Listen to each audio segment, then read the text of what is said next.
Give me a few moments. Cool.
Mm.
Uh,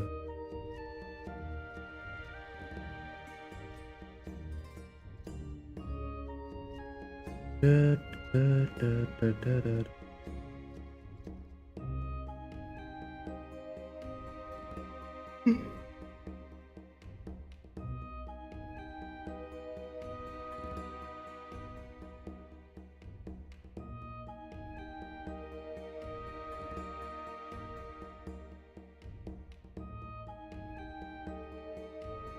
Mm.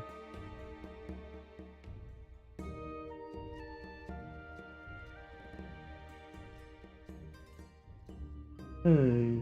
Oh god, damn bots.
Mm, mm.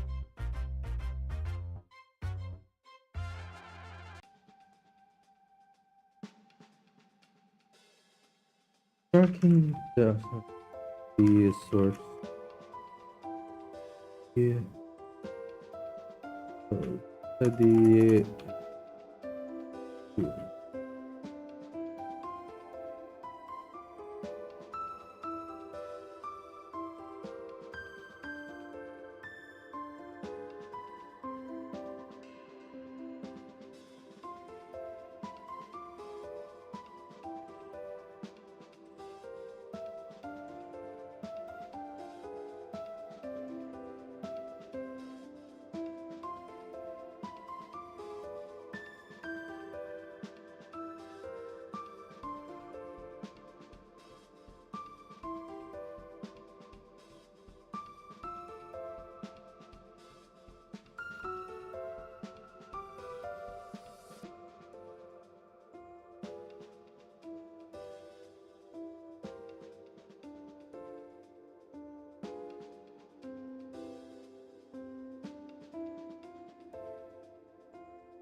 is that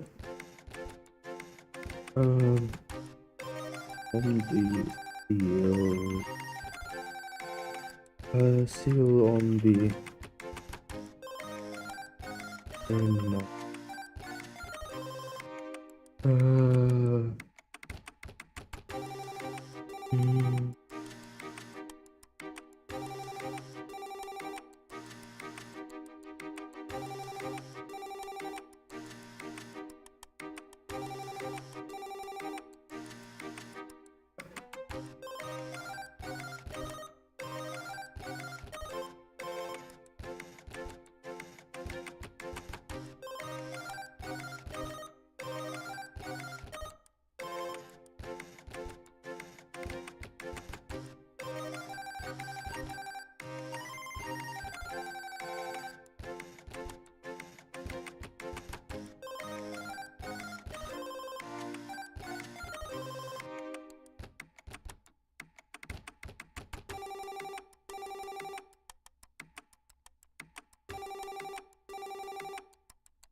mm, yep. Yep.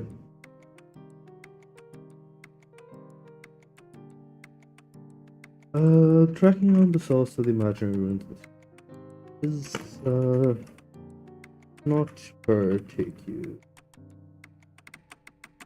The project was one that had invited practically anyone. Slapping on another layer. String. Over the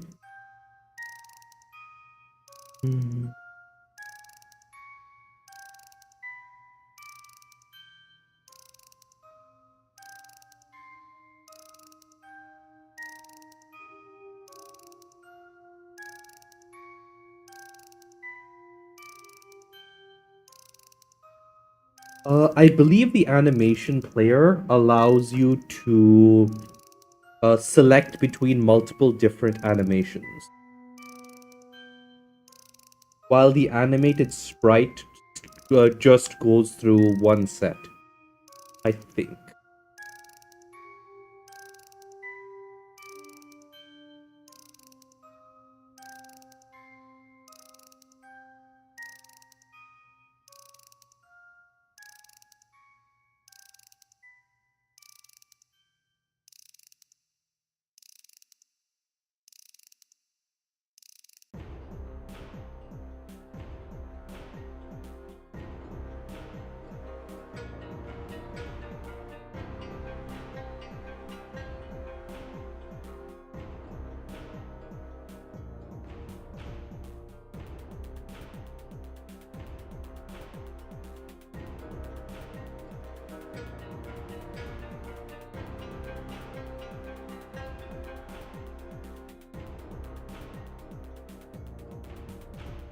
Oh, how'd it go?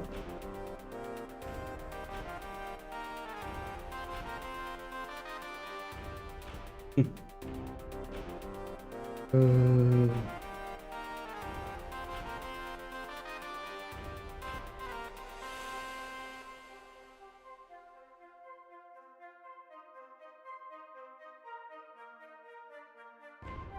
Uh,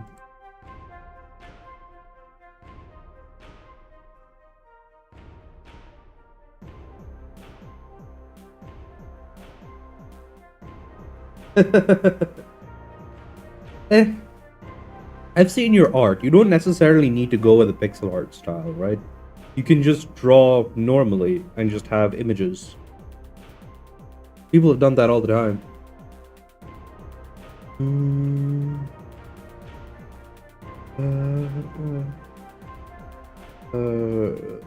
Layer of protection onto the chest. Put this food. The preparation. Interrupt the war. That's just drawing multiple things.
Given the short.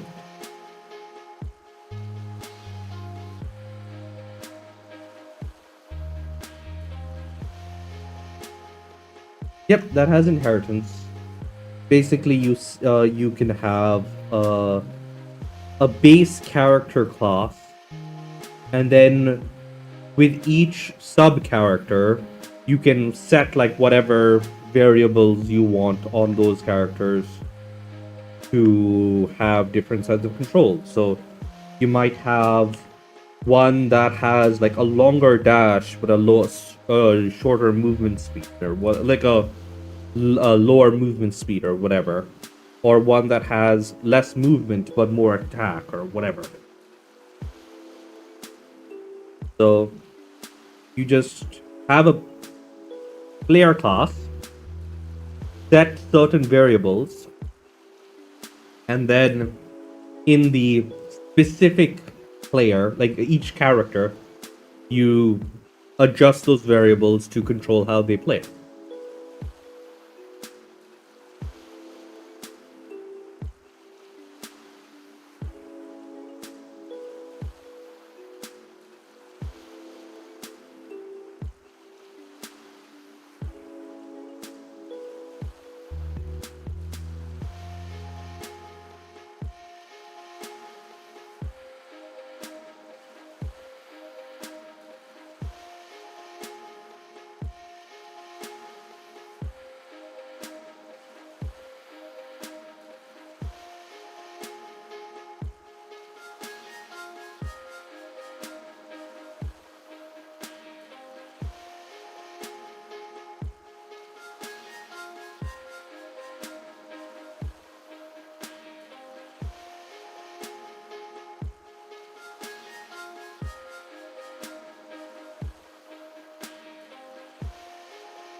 They-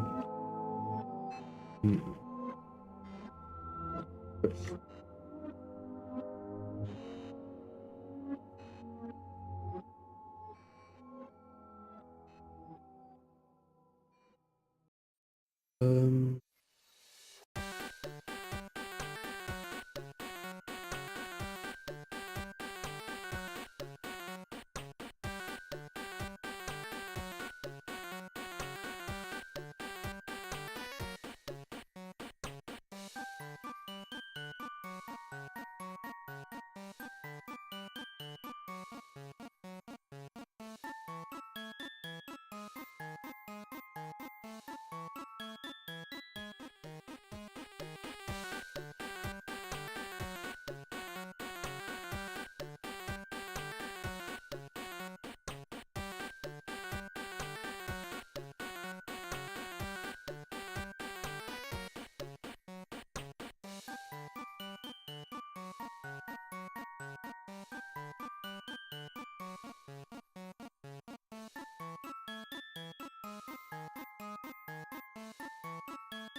Given the emergency request that you put out, um,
mm,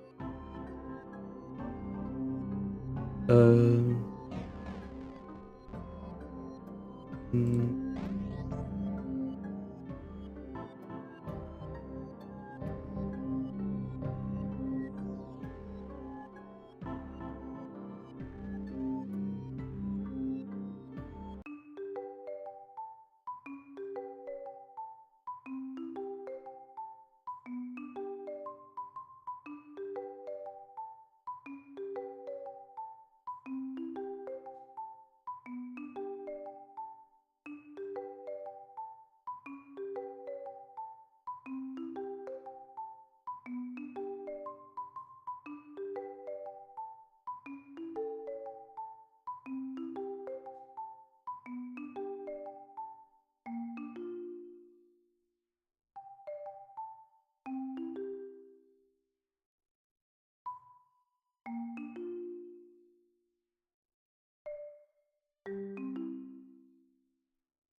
given the emergency request of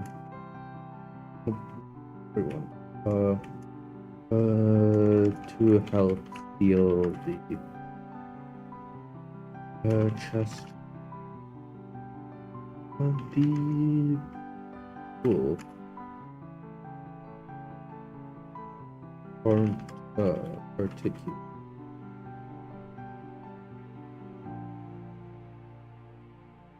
Still, you do ask.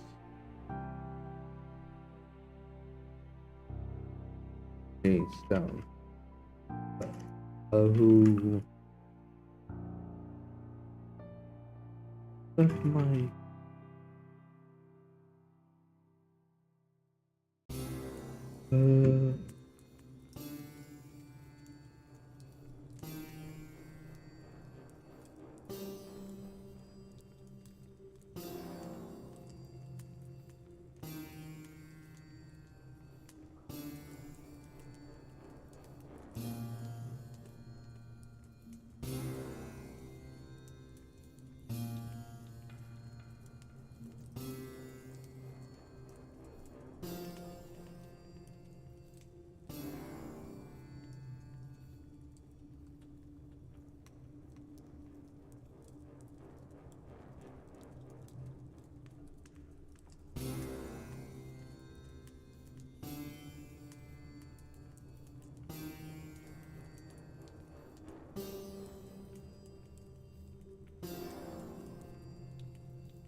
Let's see.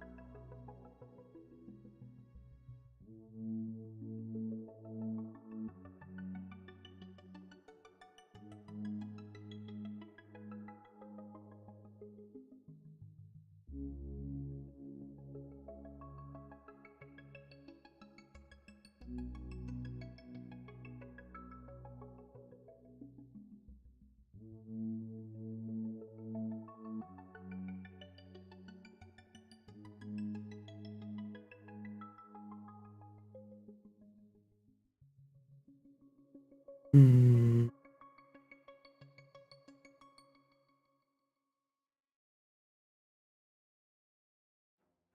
Uh, uh,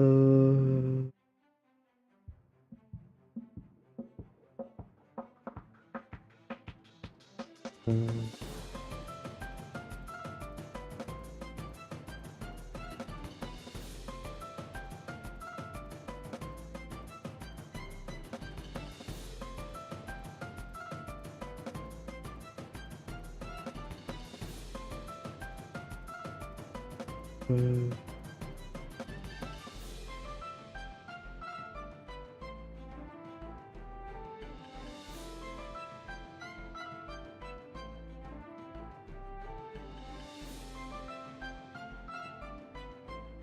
hmm.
Uh, it takes you quite it takes the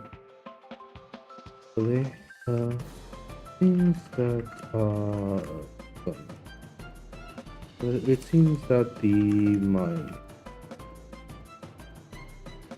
minor domos were keeping of the people who dropped,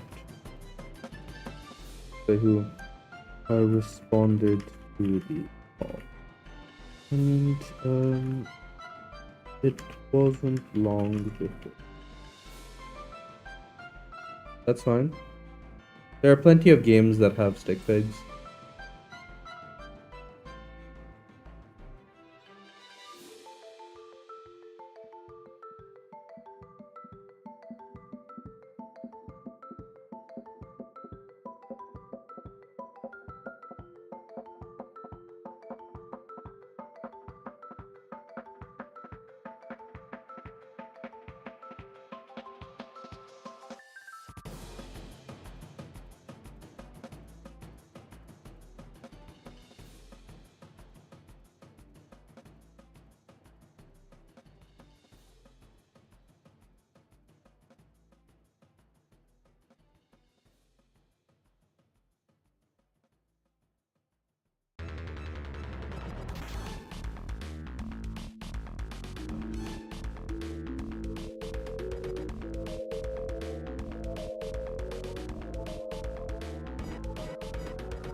There wasn't stopped to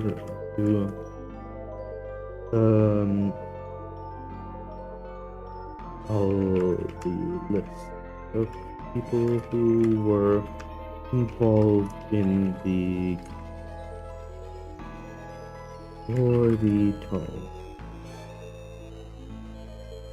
for the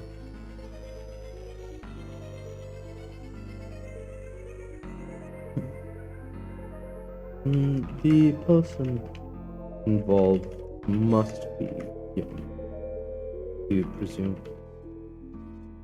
The nature of the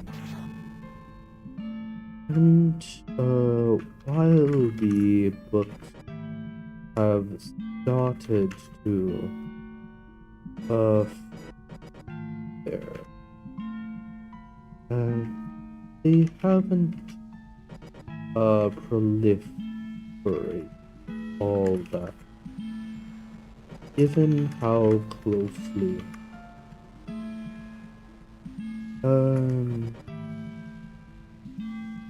after you found I found your own copy of the book in question. The replica, so the carvings of the books.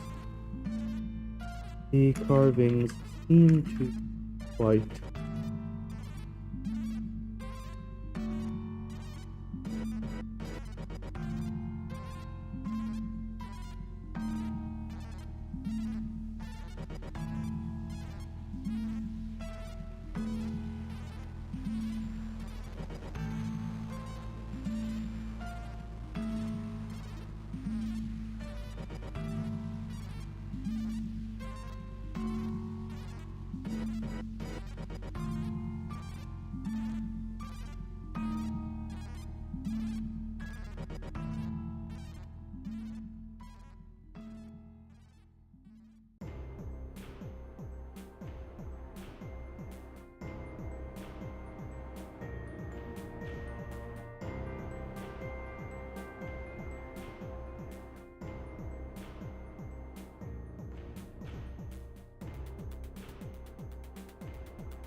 Okay, I'm gonna be right back. 1 second.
Let's see.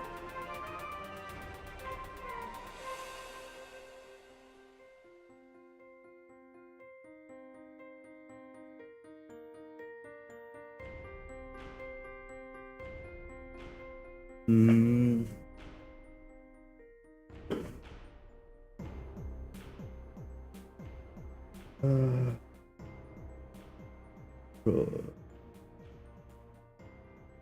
Separated. Quite seem to match quite which suggests the person has barely has easy access to the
Oh,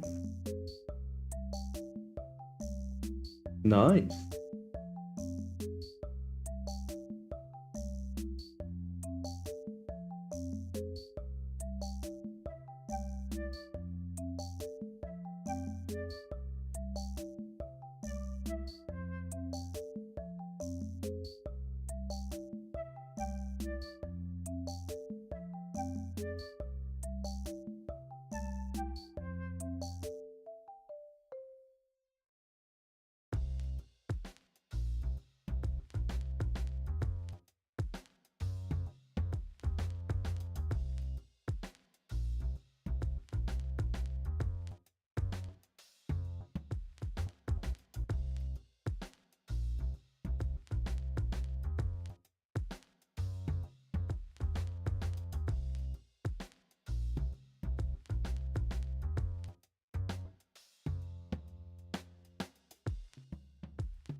Mm.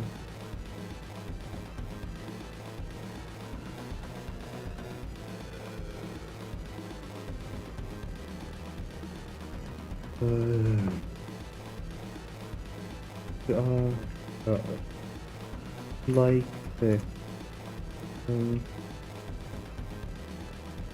uh, there aren't many families among those who fall into such easy access.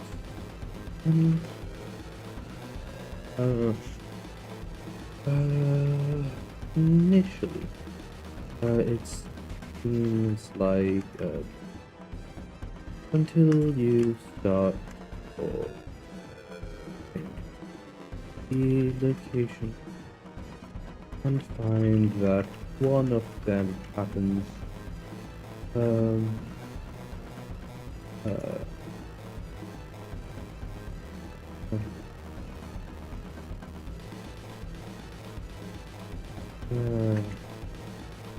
things dead end. None of them are gonna have children. Uh, such, but none of them are among those who volunteer. However, um,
however, there is you eventually find say okay, once you start or let's say neighbors say there so where they live, you eventually stumble across uh, the say match where one where household you know to have a copy of the book is made first with uh,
Uh,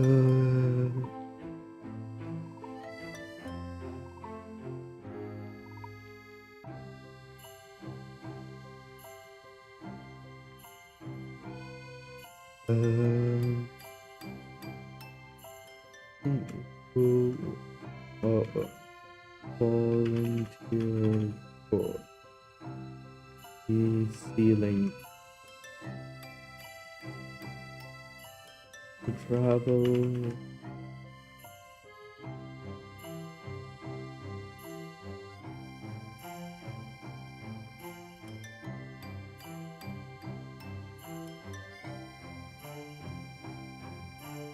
Um,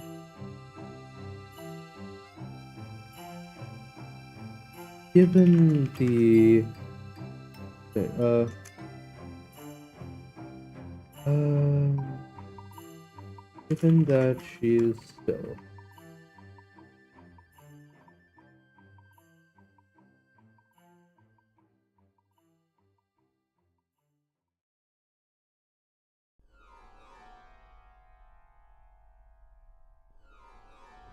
uh,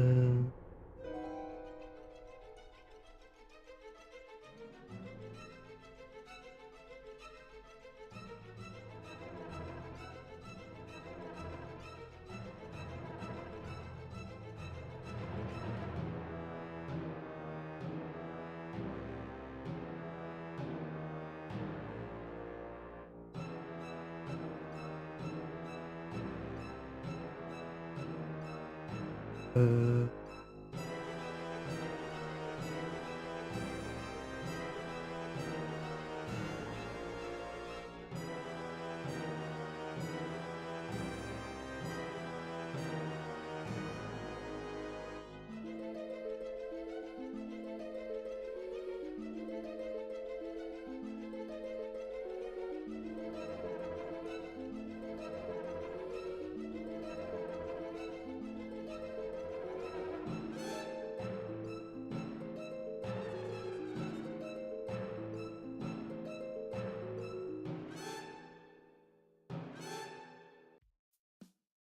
uh,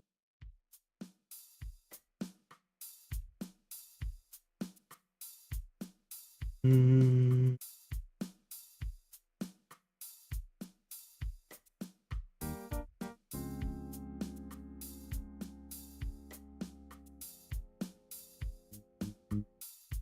uh,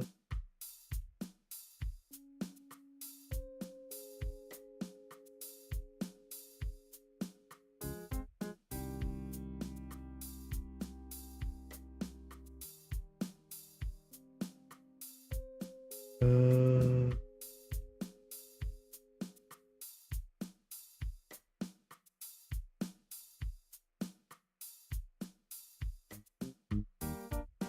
uh,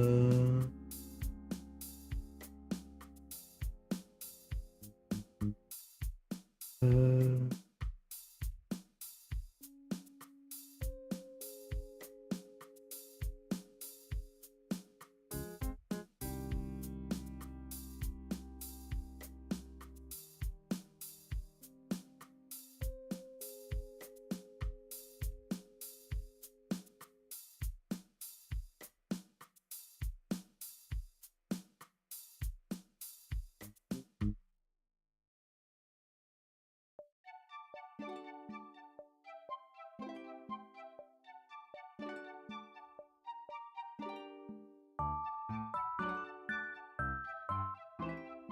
mm,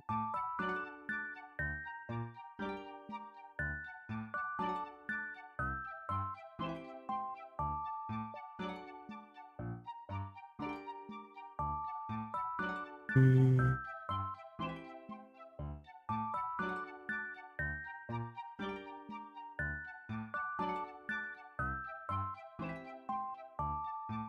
mm,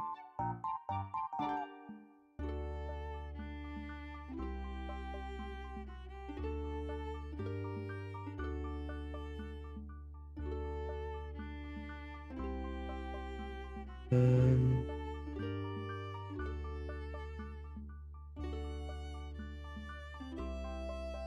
given that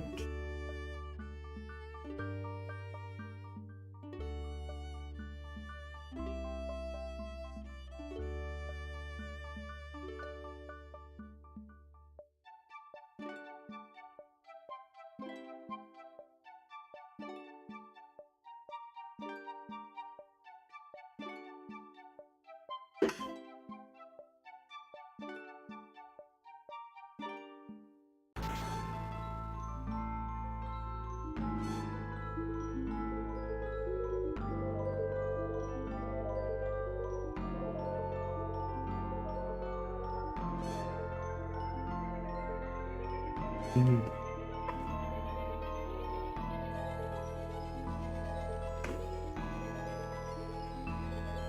Um.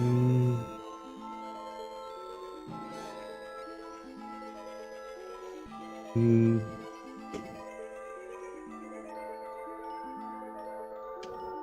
mm,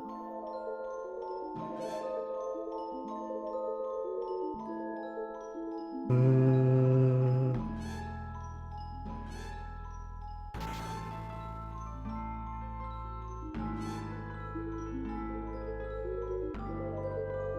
uh, um, hmm. She's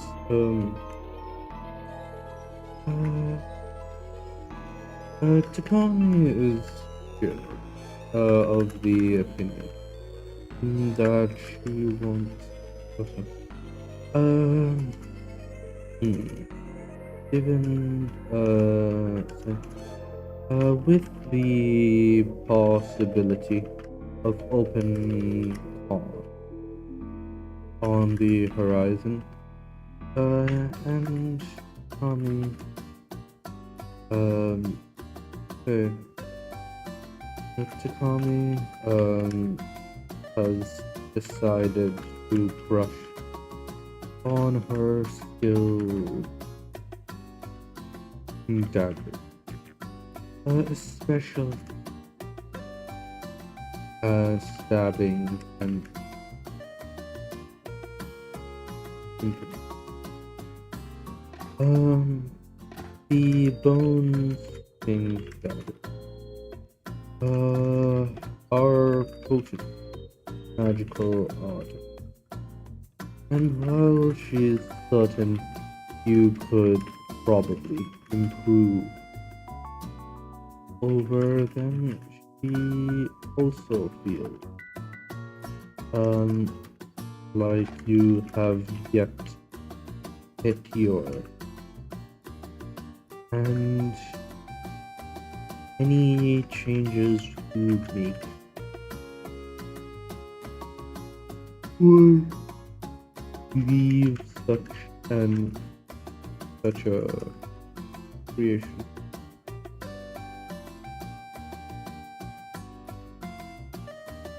Might be able to.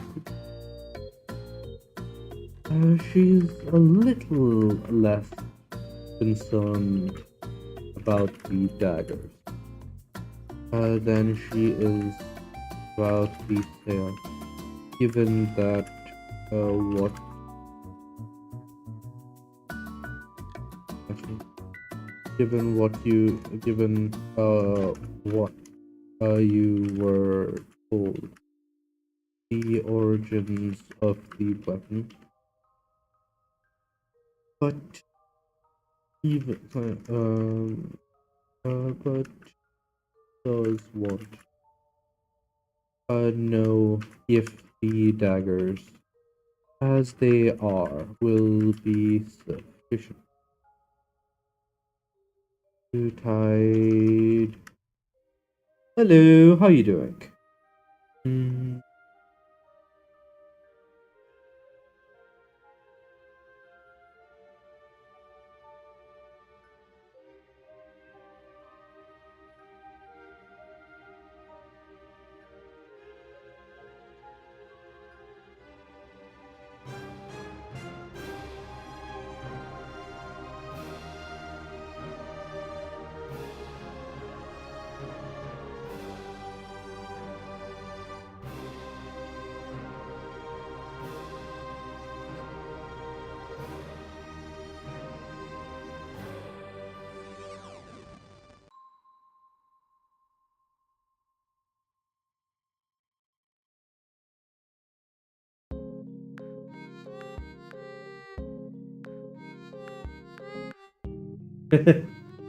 how you doing, man? How is Brazil?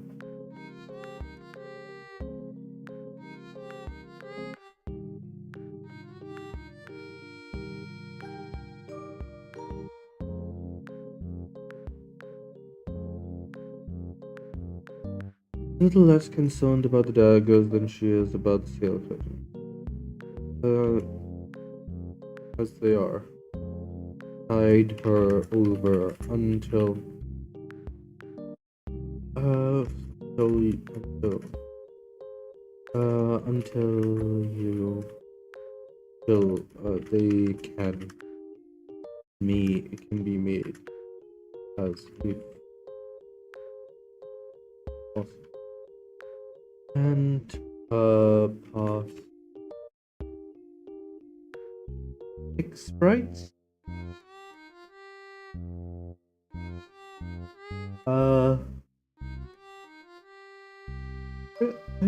I don't know.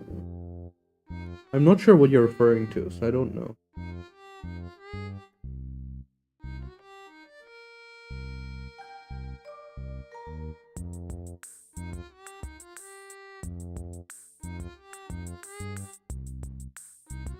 Pass long to or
you travel out to the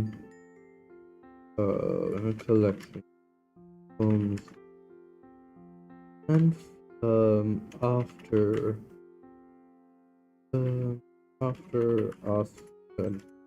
after asking around, find the kid who is quite excited to show you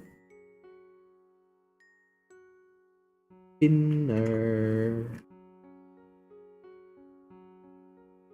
show you his recent designs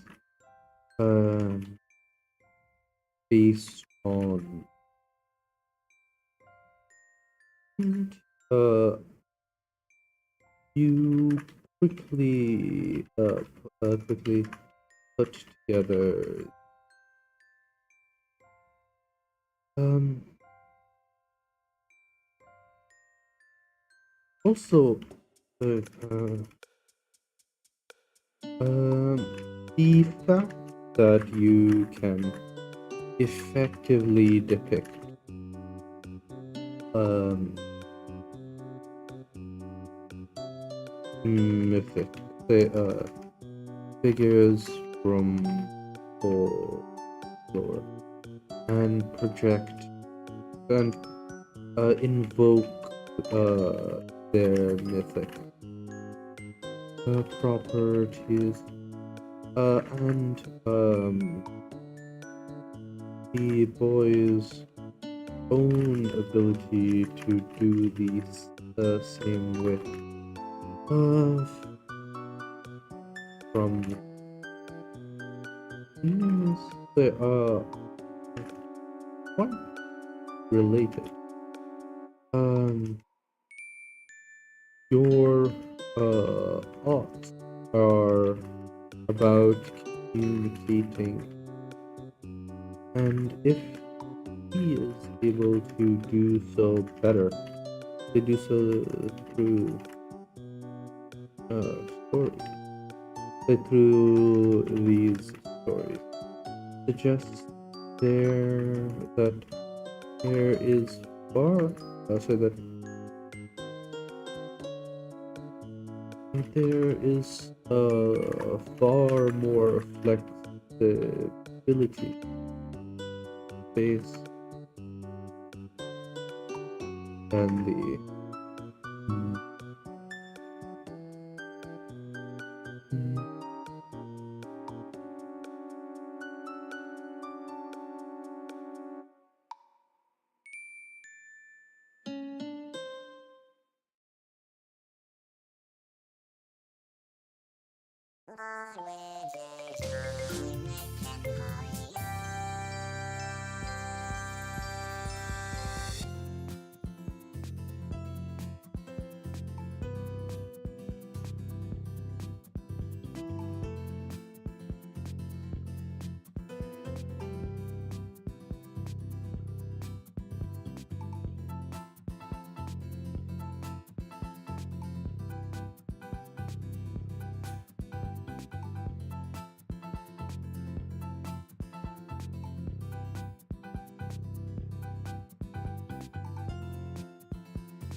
then you were aware.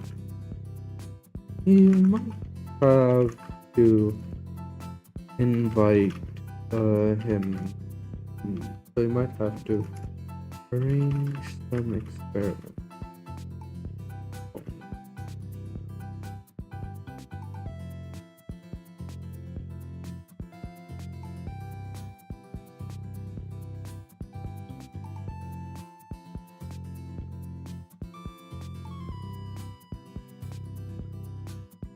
Uh, uh,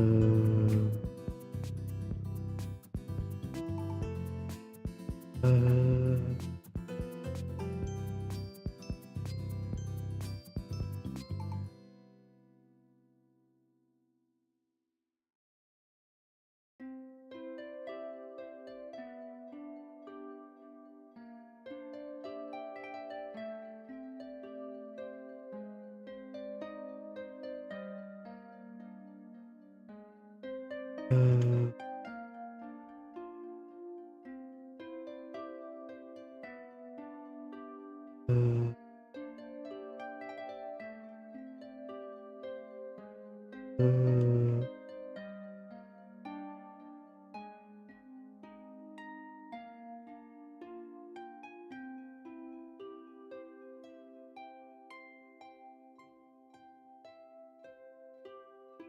Uh,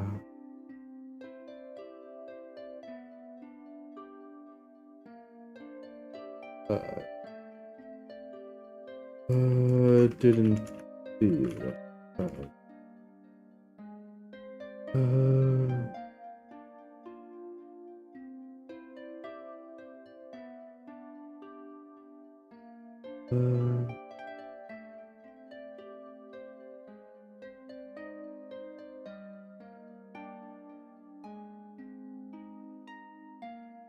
Be right back.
Okay.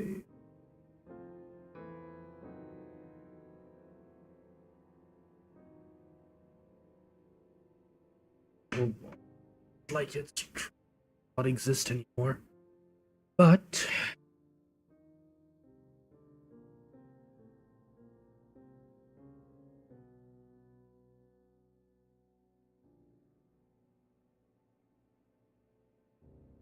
one second, I want to see something. Still muted. That's annoying. Oh, but I do like that.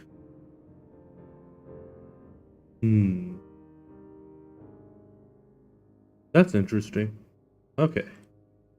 خليني نستبق.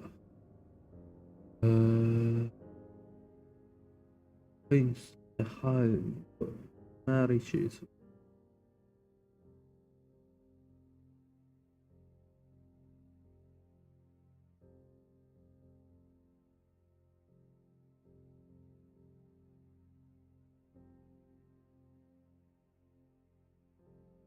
Oh, yeah, I need to go to.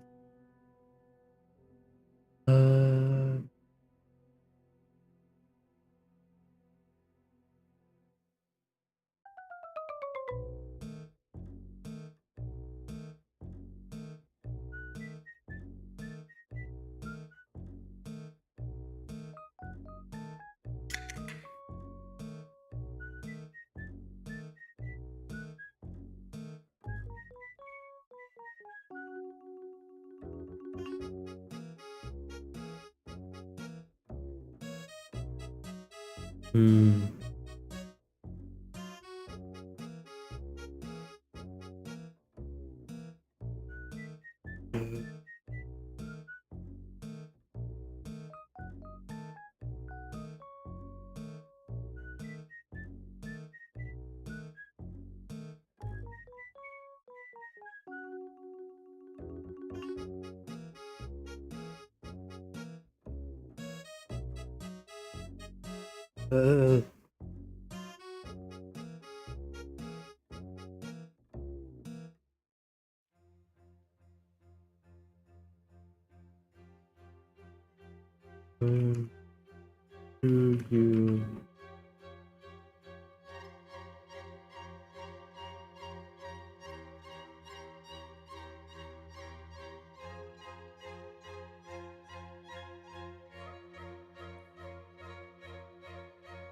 you with with only the path going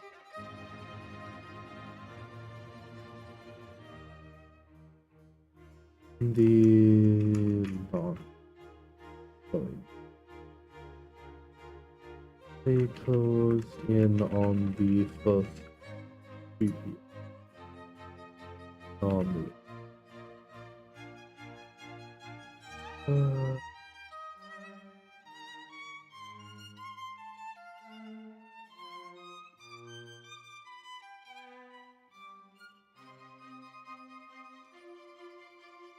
they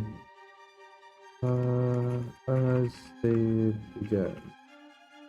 Those in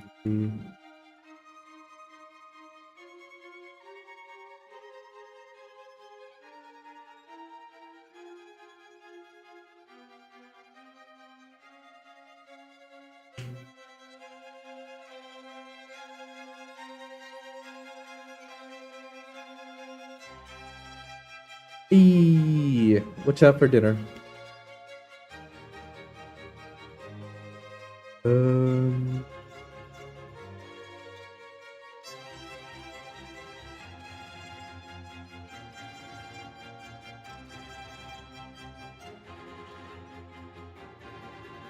um,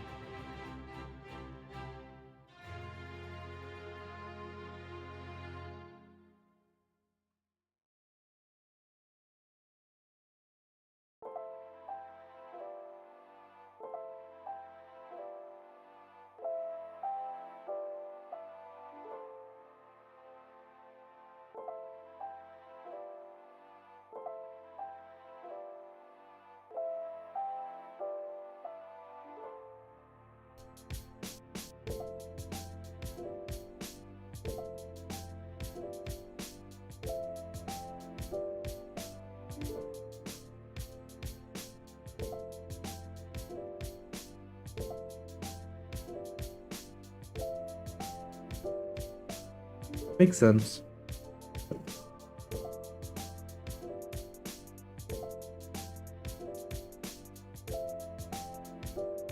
Uh,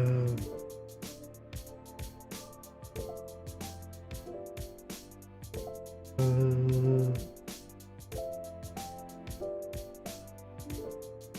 uh,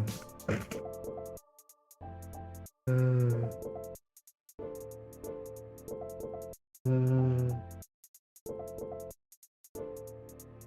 um, yep. I mean, it depends, right? You can probably go with Pixabay. They've got some good options for that kind of thing. But there are like all sorts of different platforms that do um what do you call it? Free art. And if you want to get it with commercial licenses, there are all sorts of places that do that. Um,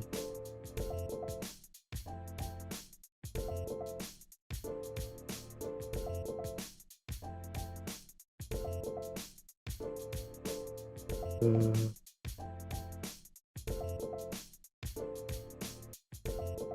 uh, cool.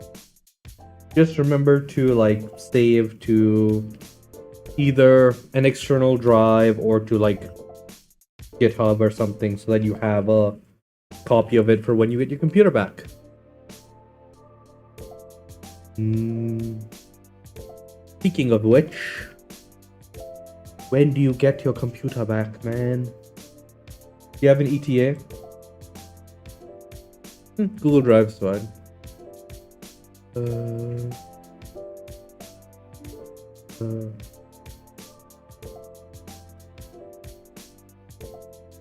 um,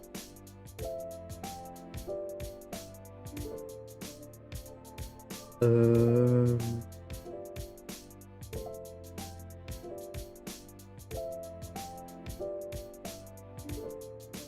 uh,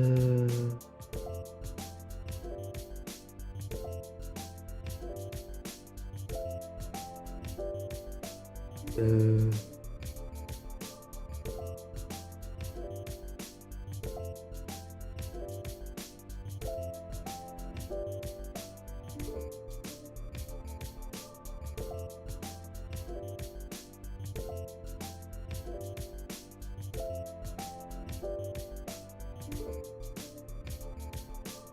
uh,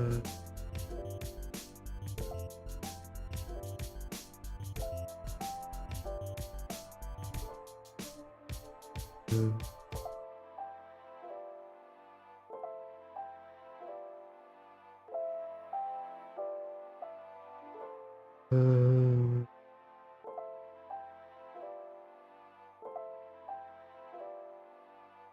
That's unfortunate.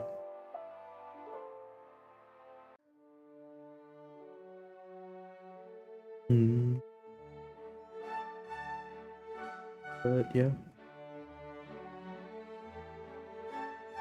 It's a shame that the supplier couldn't just send a replacement motherboard.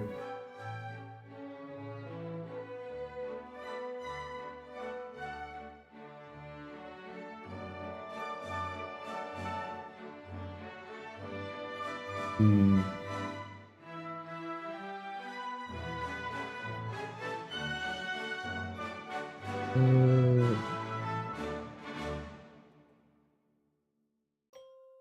You could. The new MacBook Neo is literally just an iPhone with a bigger screen and a keyboard.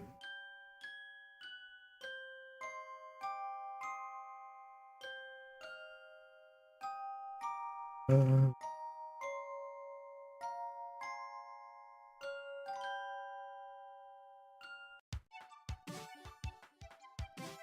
uh,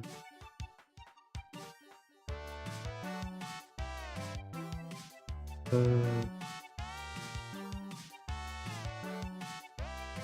uh,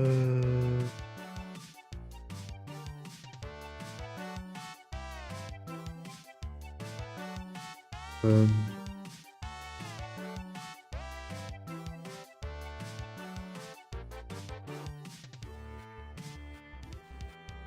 um, uh,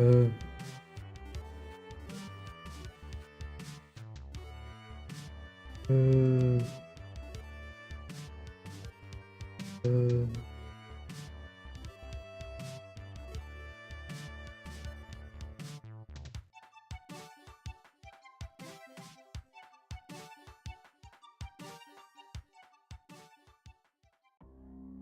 um,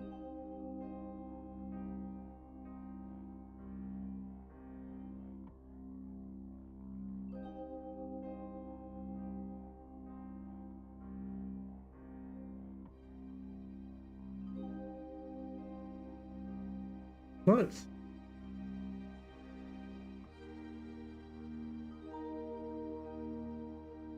What you planning to do with the long weekend?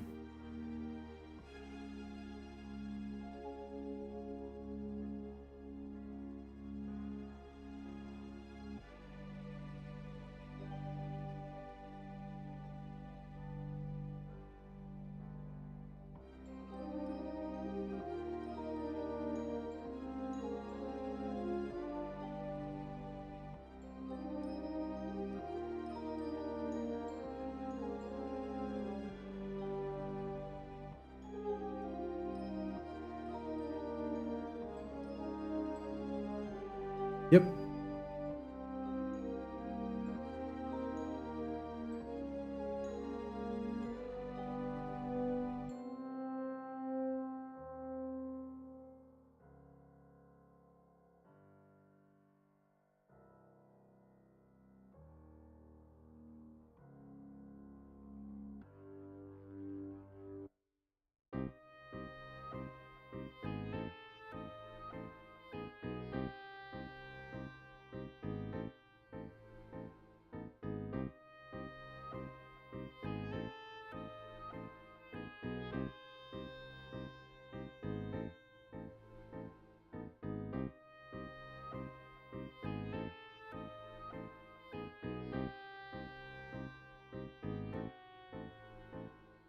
Okay. Um, MQS.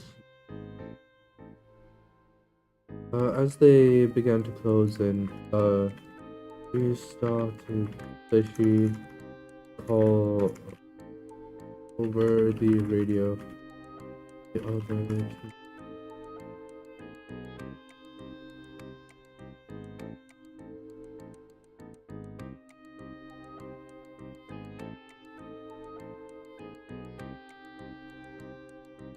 Uh, hmm. Do you think do initial, like you can get us and going from LV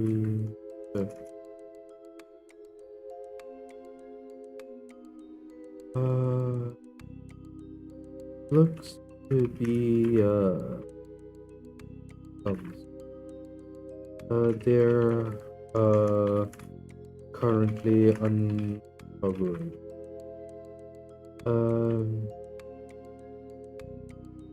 a number of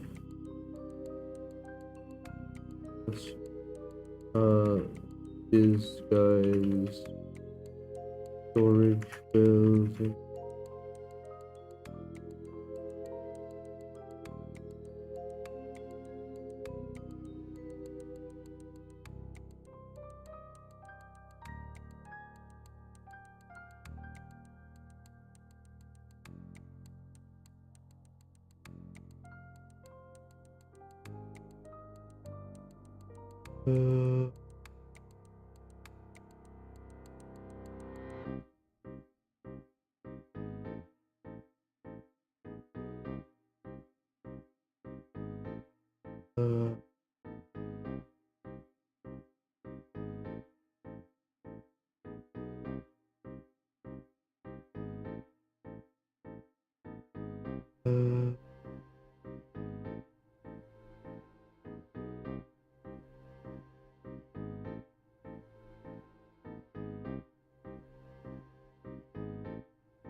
Oh, you're doing a side scroller then?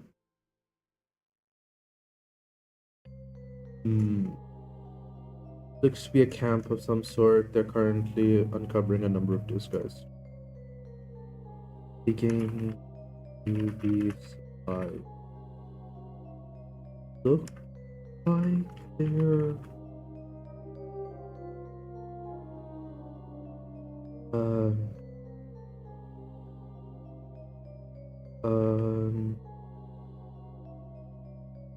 mainly looks to be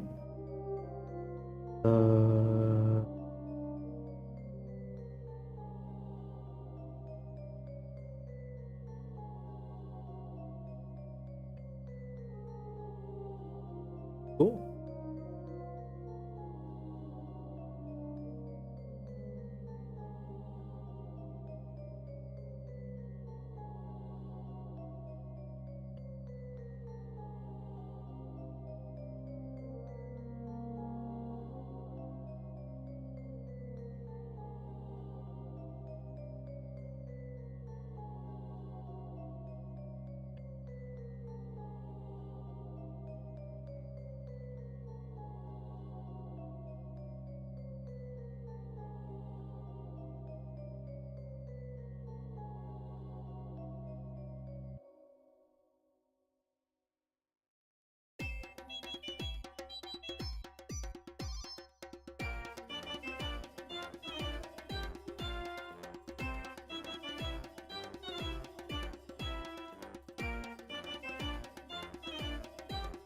Okay.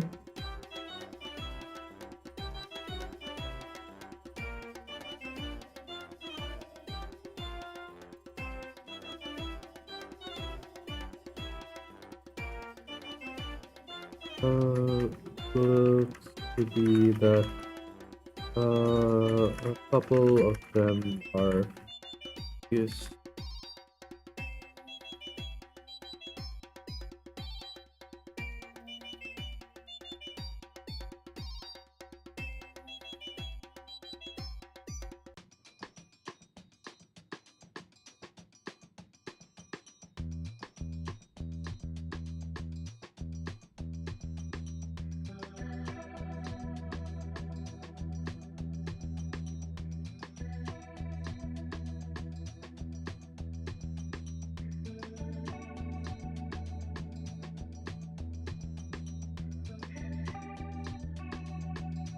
Okay.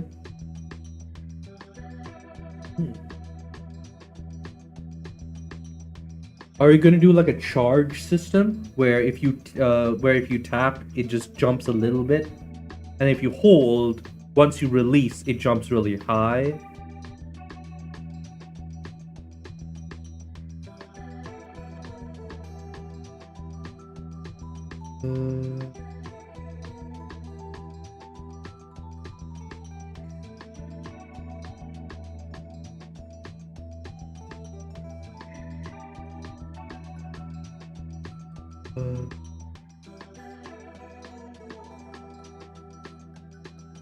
Okay.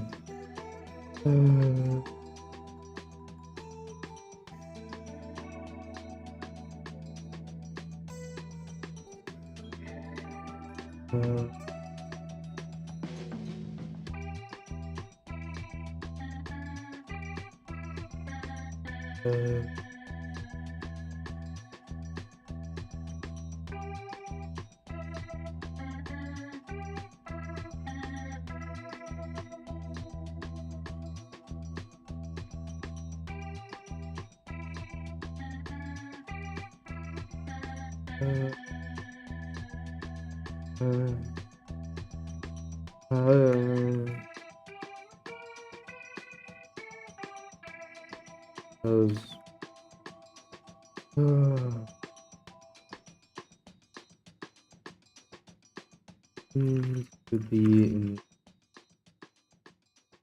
our sorry, no cloud isn't the no cloud can't so the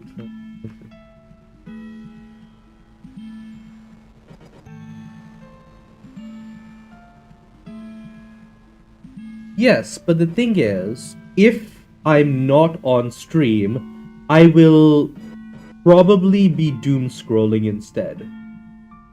Right? I have a really bad habit of getting distracted and then doom scrolling.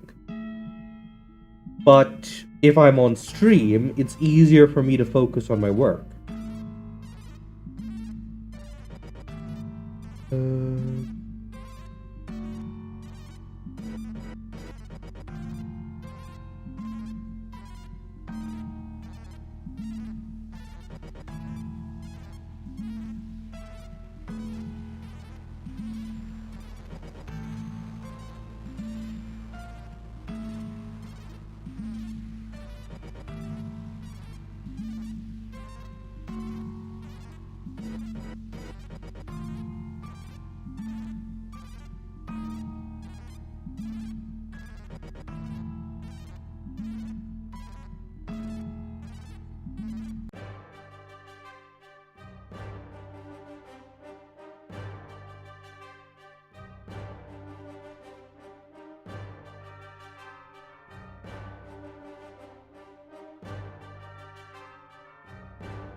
I mean, it doesn't even matter if it's knowing someone's watching, right?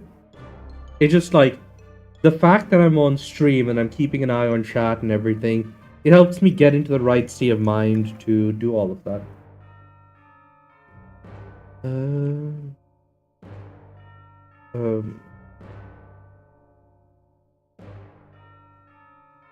Any fortification?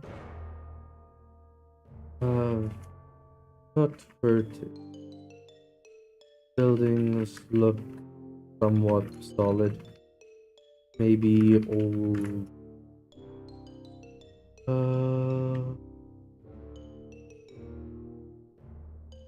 The wall.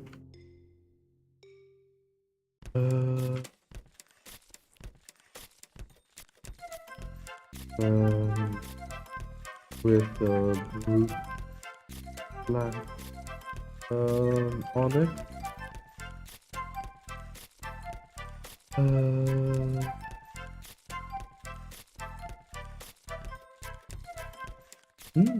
Nice.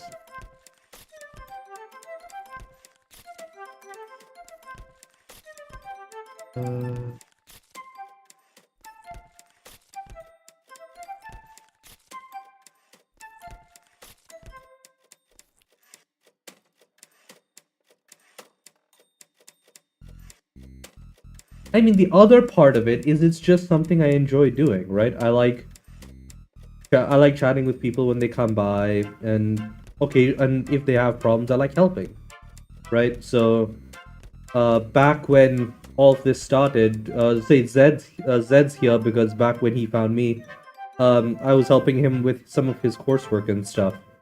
So I just like to feel useful sometimes as well.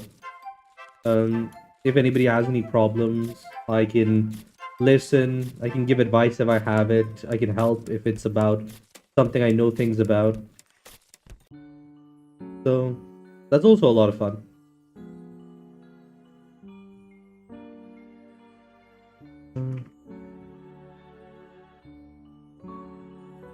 But not proper.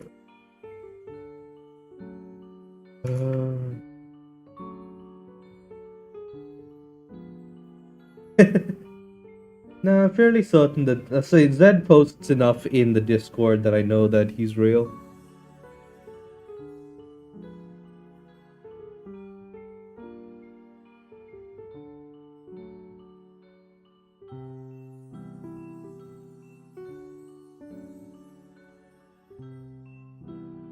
But yeah.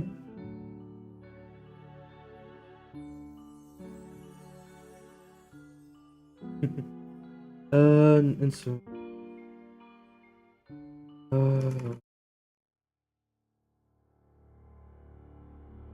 we'll be come on. Be ready to pick any stragglers.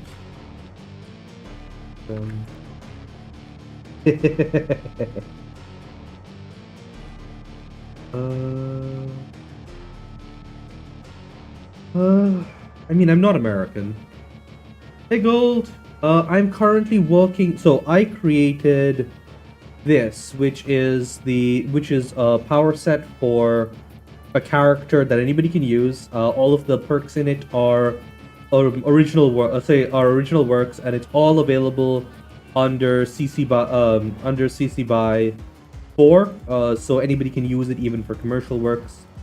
And it is based off this thing called the Celestial Forge. It's basically a power set that feeds into you making stuff and like becoming more advanced technologically and kind of that kind of thing.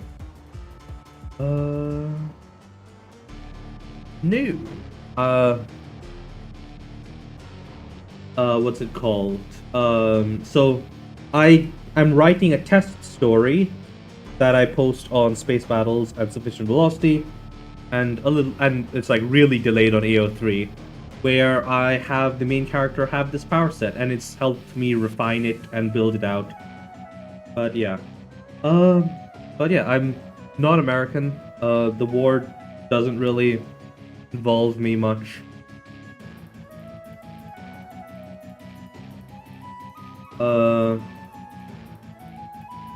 I don't. I personally think that it's kind of stupid, but frankly, that's just my general opinions on the state of the U.S. right now.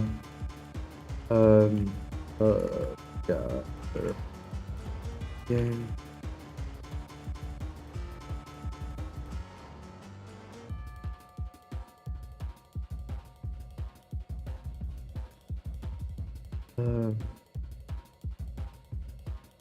Ground as they both from.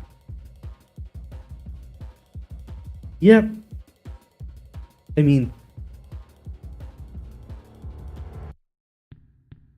that's it's just the issue that comes when the benefits and the risks are asymmetrically deployed across the population, right? Like back in the old days, like people say kings and rulers were less inclined to go to war because like most of the time they were directly involved in it, right? And there's like a big thing where they talk about how where like old like Machiavelli is like talks about how a lot of the old Roman Empire emperors Like, it's the ones that spend their time building up these kingdoms and understand the costs of war and the costs of state of rulership that actually are good rulers. And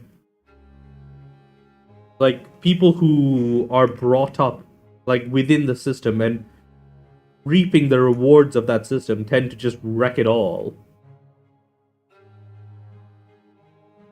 So I feel like the US is quite very much in that situation where they have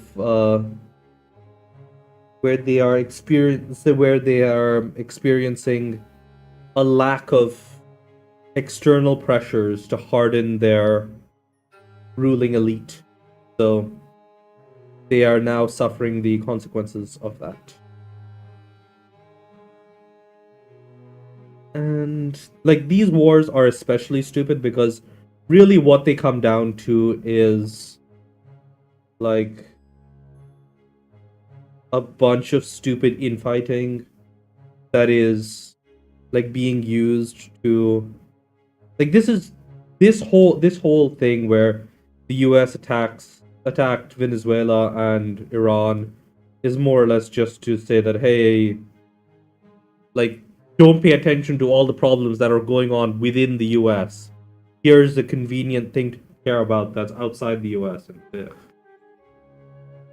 they have enough problems of their own that the fact that they're yeah.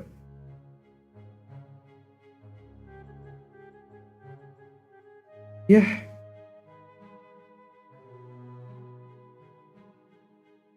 War has indeed changed, but the ultimate truth is one that hasn't. That it's the uh, it's the boys on the ground that suffer the most. So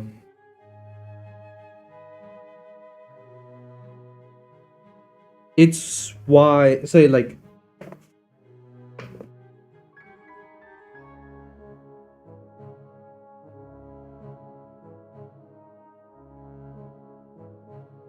mm,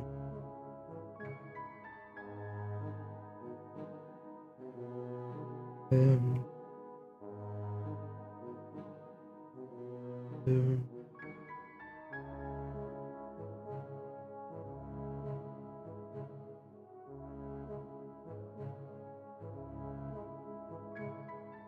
um,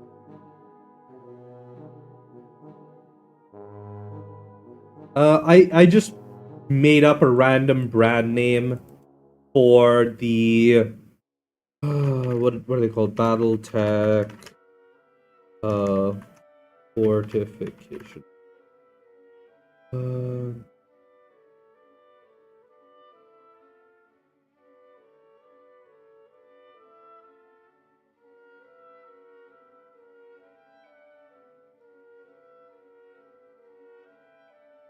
uh,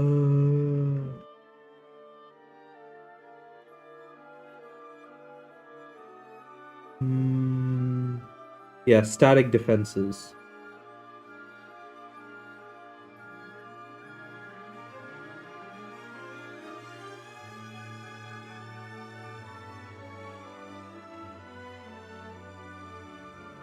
BattleTech wall. Uh,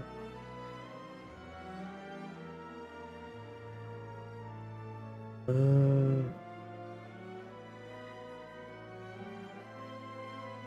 yep. This is this is BattleTech. This is the setting that I'm writing in, and in BattleTech, it has been basically 1,000 years of war.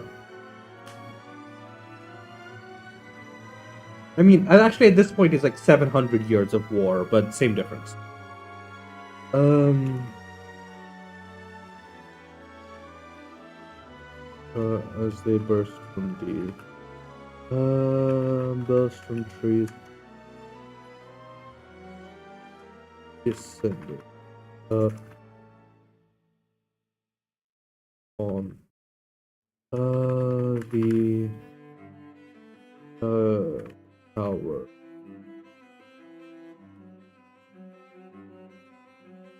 Because, um, ultimately, conflict is one of the main.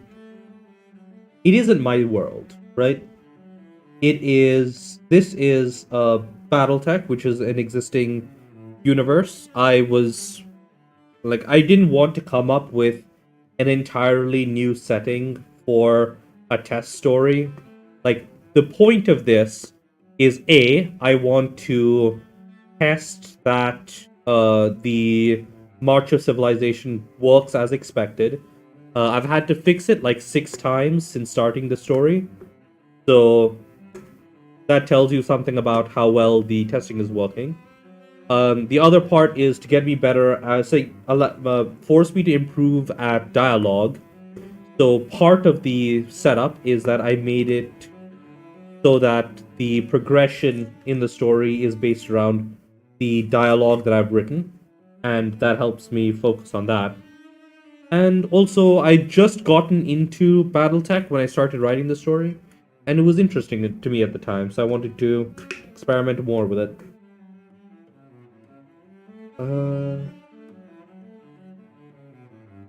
So yeah, BattleTech. It's yeah. I mean, it depends, right? You need to have conflict of some sort.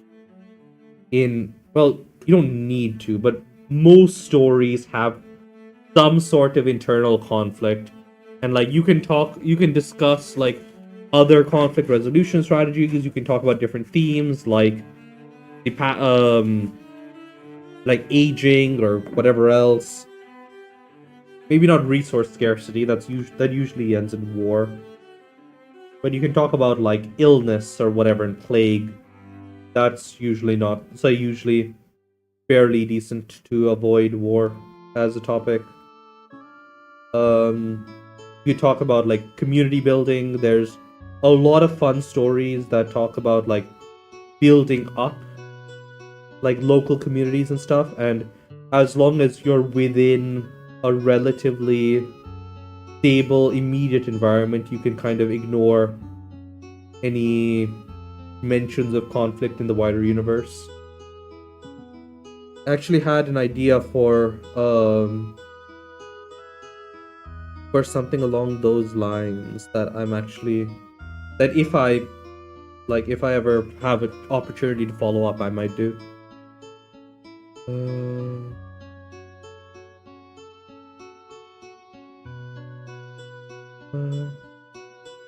Okay, so let's start with the idea that um, there has been.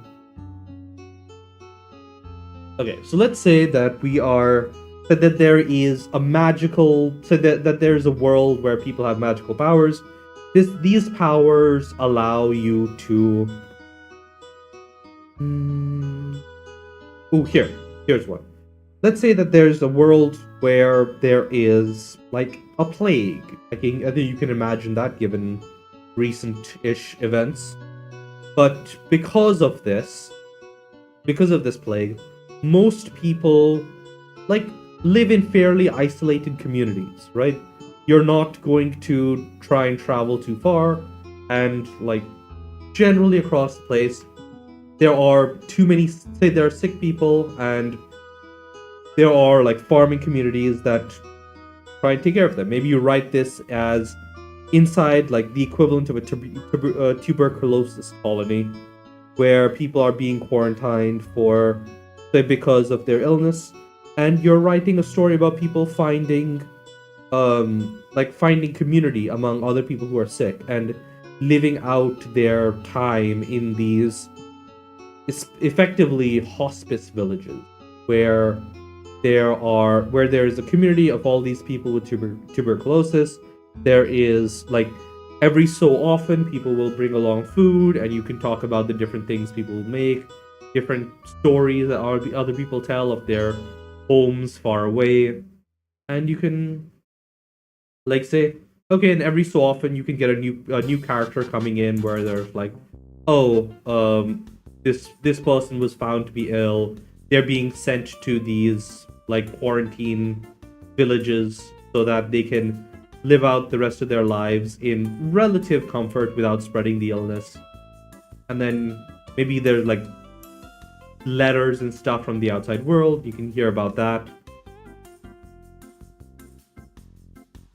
I mean, sure, there might be war or whatever else elsewhere, but it wouldn't impact the story at all if there was or wasn't. You are just in a small countryside town with a bunch of people who are like sick, and they're maybe some of them are recovering, maybe some of them are getting worse. You can still explore themes of loss. You can explore themes of control, so of like being unable to have control over inevitable situations, things like that. Plenty of ways you can explore conflict without war. But yeah, but like the thing is, there is still conflict in that, right? There can be minor arguments between people. There could be like people who don't like the idea that they're being, say, who don't like the idea that they're being quarantined like this. Maybe there's just like, oh, there are these two people who knew each other and hated each other previously. Or, hey, it kind of sucks that we can't do that. Or maybe there's like someone who's fallen ill and there are like people trying to find ways to help them through this bad spell in the illness or whatever else. There's still conflict. But conflict doesn't necessarily mean war or murder or whatever else. Right?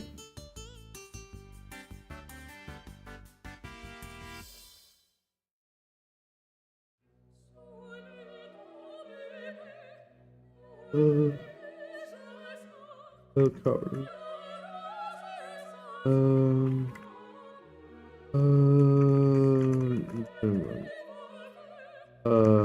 Coward.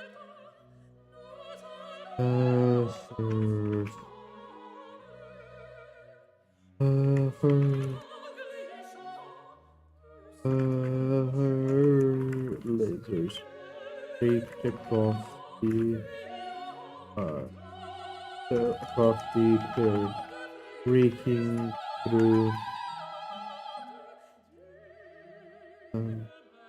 through any vehicles that she could spot. Last and get it. They communicate.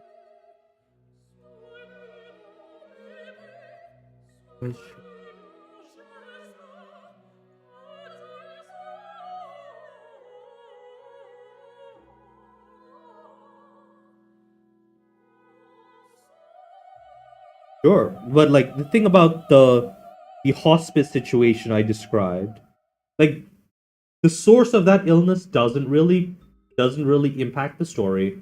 Like there's no reason for it to have anything to do with war. Like maybe this illness has been around for a really long time, and like this is effectively like post apocalypse, right? This is Ghibli era where there is this illness that kind of crops up every so often, and it's contagious, so people are sent off this thing, but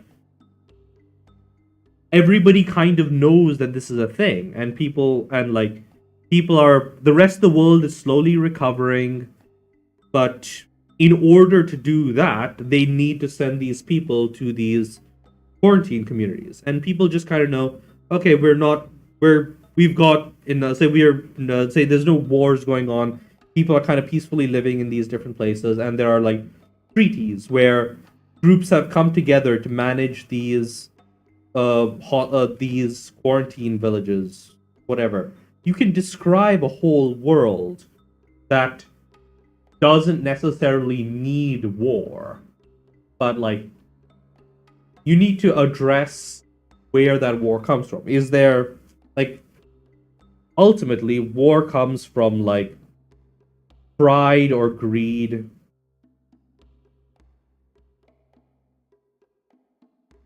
I mean, there are plenty of stories that don't involve war, right? Let me see.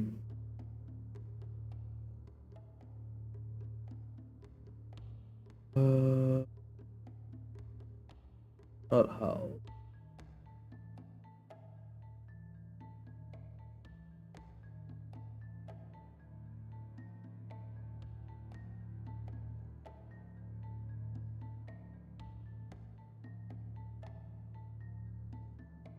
Uh,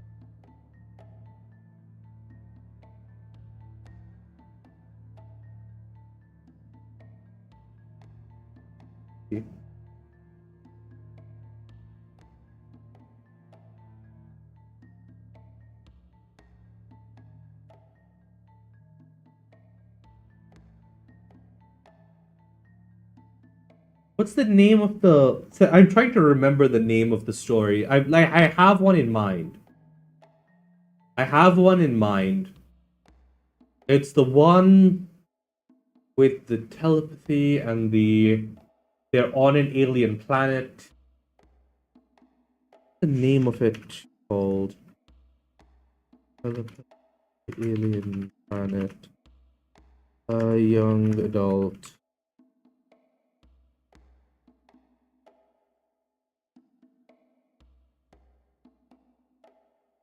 Uh,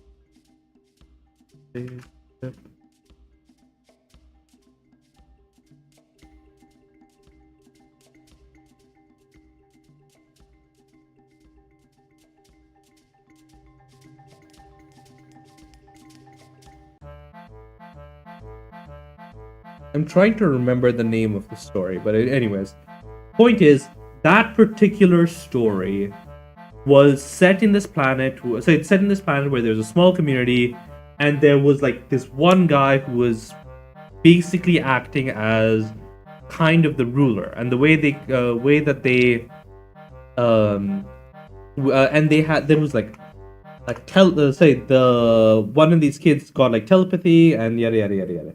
Point is, there wasn't any war on this world because it was a fairly small community. They were fairly isolated. I think they were like deliberately stuck there for some reason. I can't remember the name of the story at this point. But yeah, there was a thing about telepathy, and the themes there were more about like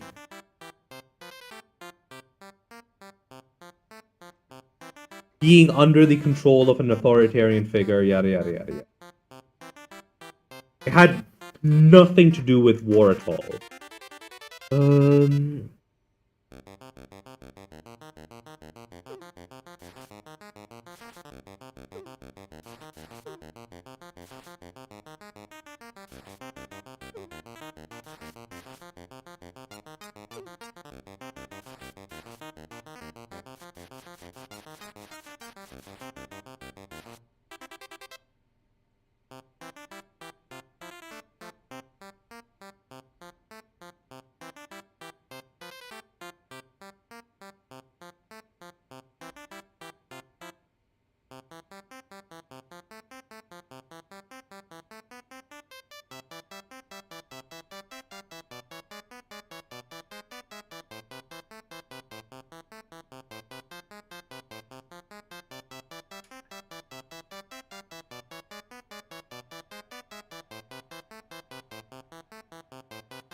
Eh.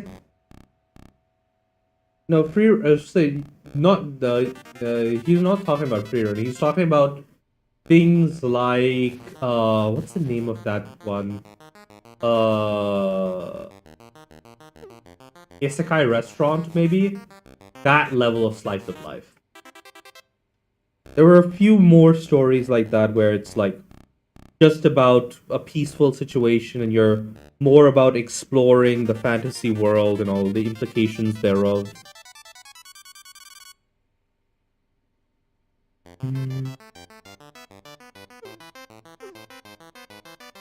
But yeah, ground shook as they burst from the trees and um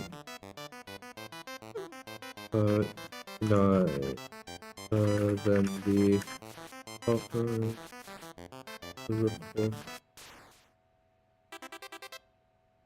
believe in this particular in Isekai Shokudo there wasn't. I think there might have been some conflict, but it's like there wasn't any. Was there any war in Isekai Shokudo?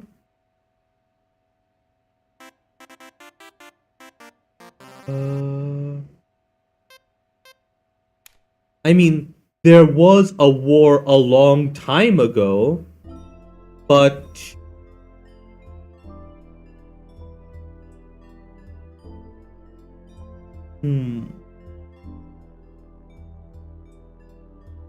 no. But yeah, point is, it doesn't actually matter to the story.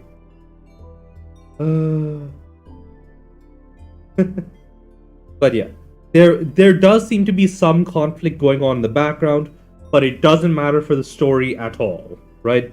Isekai Shokudo is about another world experiencing the food and the cultures of our own world, and that doesn't actually matter for the story. But yeah, there's all sorts of different things that you can explore. Perhaps some people will like it, perhaps some people won't. Maybe one day I'll write a story that doesn't have anything to do with war. That'll be interesting for that fact, but I sincerely doubt that I'm the first person to write a story like that.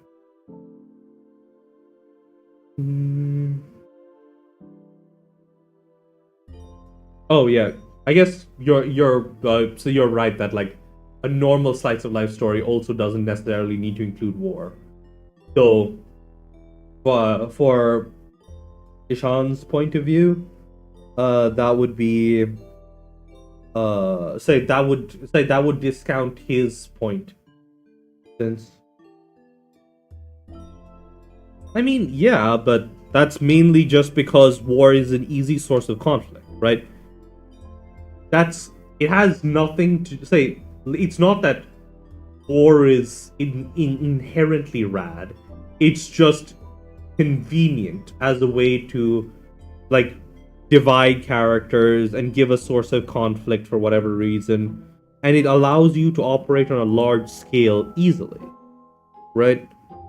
So it's about convenience, and it's about like it allows you to focus on different parts of the writing. Like in my case, it's why I picked I'm gonna write in the BattleTech universe when I'm doing the story, because to me, doing world building was not part of this exercise. I've got plenty of experience doing world building stuff, and I don't feel like that's a thing I need to particularly improve in my writing.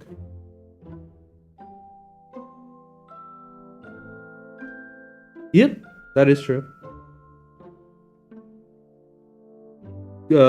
Absolutely nothing changes in Scott Pilgrim if you remove war from.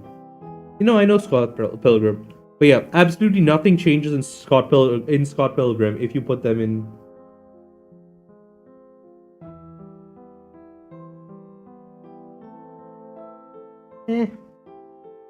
I feel like it's like in a lot of the stories, like if you think about the Harry Potter story, the fact that it's a war doesn't really, like, at least for the first while, it's just being used as a set point to have a convenient bad guy. It's not like the wizarding war itself is somehow inherently the source of entertainment. It's about reading about a coming-of-age story of this kid. If you're talking about Fallout, it's less the idea of, oh, there's a war, and more it's this exploration of the wasteland and this whole alien world and how that's changed, and a little bit of the, like, Wild West in with fancy guns situation. Or if you're talking about like, I mean, Lord of the Rings and Game of Thrones, how you kind of can't avoid it. I don't really have one. Maybe New Vegas, but like, end of the day, Fallout isn't really my style of game to begin with. Like, the thing is, I got into TTRPGs before I got into video game RPGs, which means that it takes a lot for a video game to match up with the level of RPG that I already enjoy. Like, there are there are no real games. No, Ishan was just talking about the fact that he feels that war is a intrinsic part of a lot of stories, and that it's like basically every story has some connection to war. So yeah.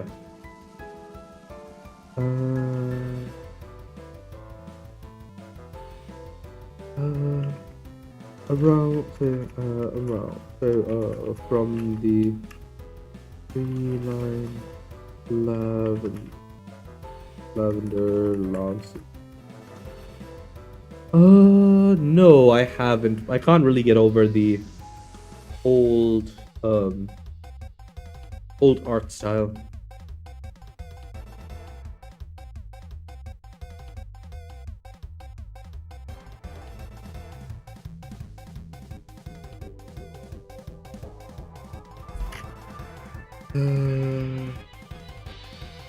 So yeah.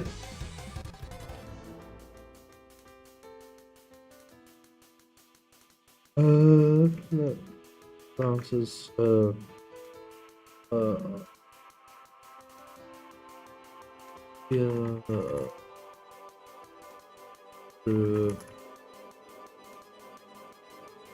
for anyone making a run. So making the panic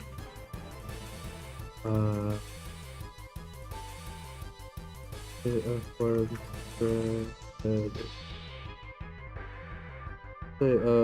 racing away from there.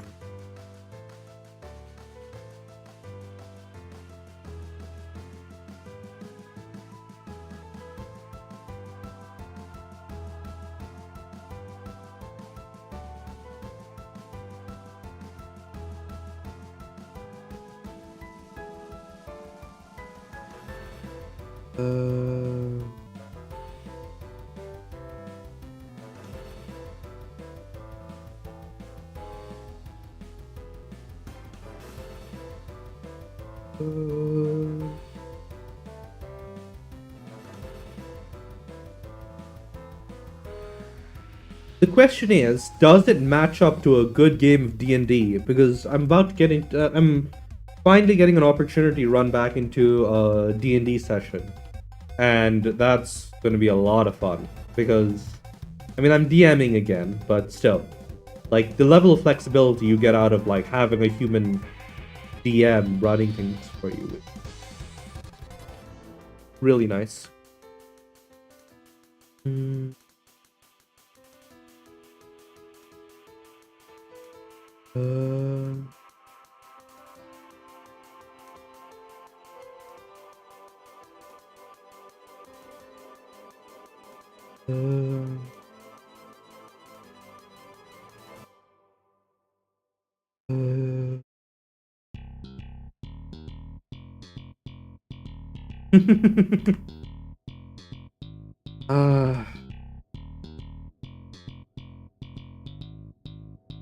We just learn to think for ourselves, and the old people are scared about that.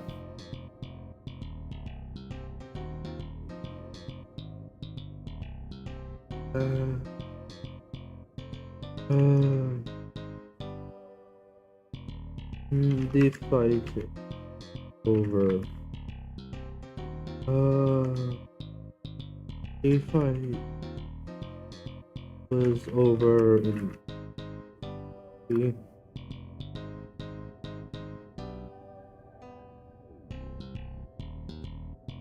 As the vehicle, as the as the brand.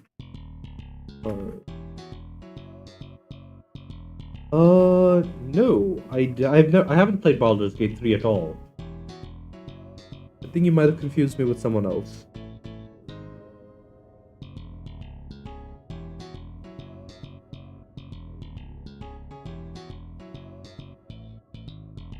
Nope, I've never played Baldur's Gate 3. I don't even own Baldur's Gate 3.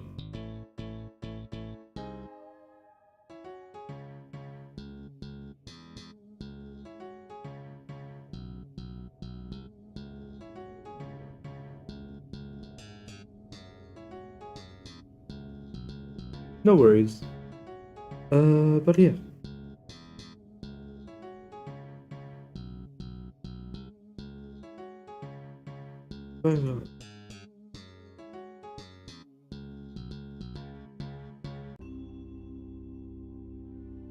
Next one going to be oh well. But yeah. To me, D&D is basically the epitome of any kind of role-playing game. Well, not D&D specifically, but TTRPGs in general. Like, I can't really say, like, every role-playing video game feels like it feels worse than like a TTRPG where everything can, like, you can literally do anything. I remember in one of the first D&D campaigns I played, right?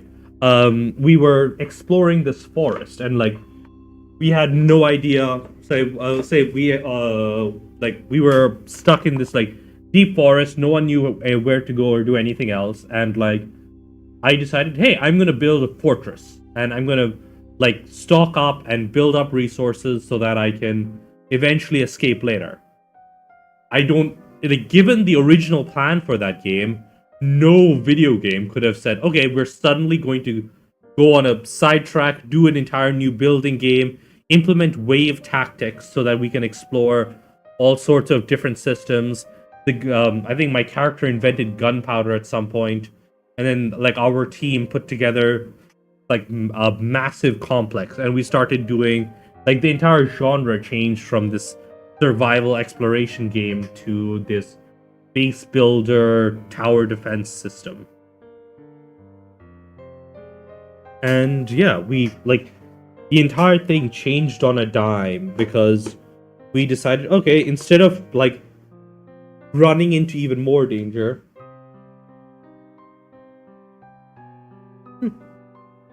maybe I'll give it a shot.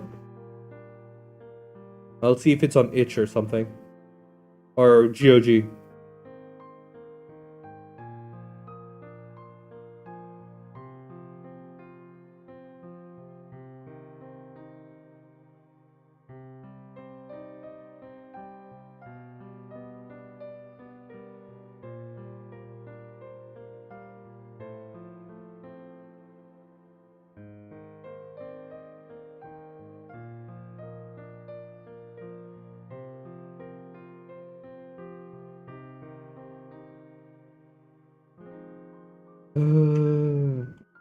Can't be that.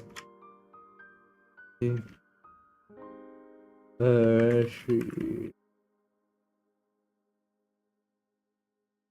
noted as the other groups.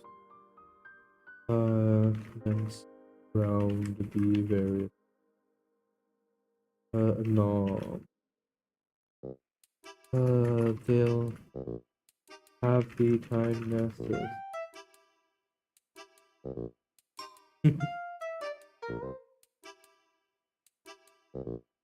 Sure. I still need to beat Pantheon 5 and Hollow Knight. But once I'm done, maybe I'll play some Fallout. Mm.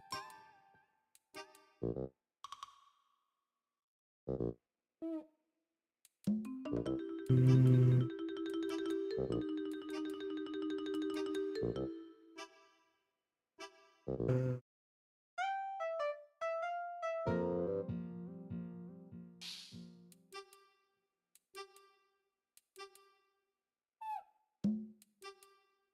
They'll have enough time to say to rearm.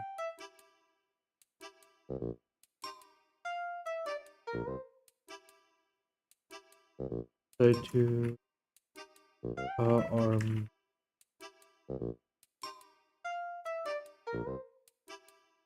Yeah, the thing is, what do you call it? There is exactly one ending that I want, and not allowed myself to get any other ending, despite the fact that I could get sealed siblings, I could get the other one, but I only want Embrace the Void, which means I need to beat Pantheon 5.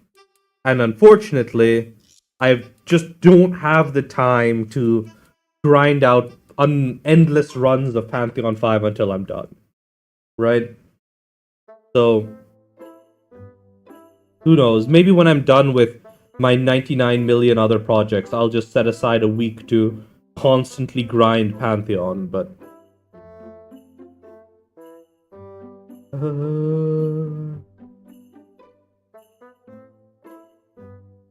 That one.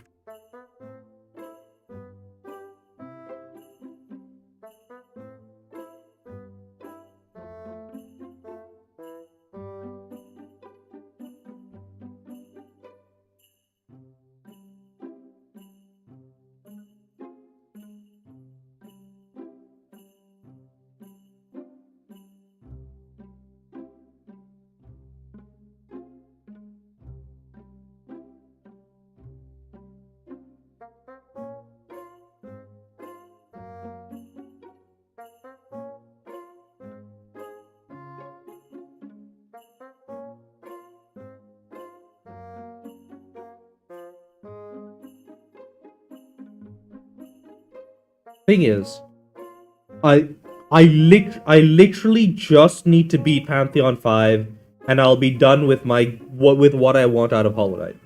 And then I can move on to Silksong. But I've gotten past Grim. I just need to as in when I say Pantheon 5, I mean I've finished 1, 2, 3, and 4. I'm on 5.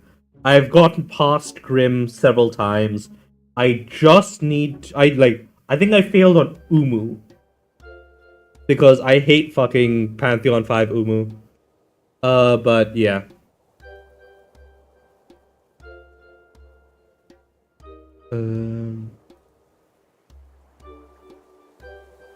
So that's I don't say it's a goal. I like finishing goals. That feels nice.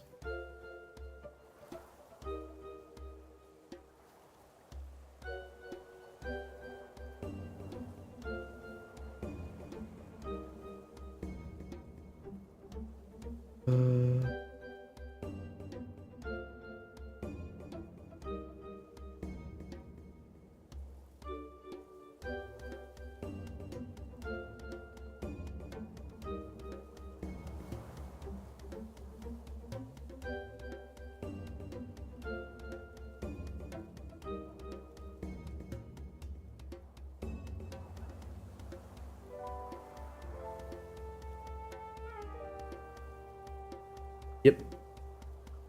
That won't be a big deal.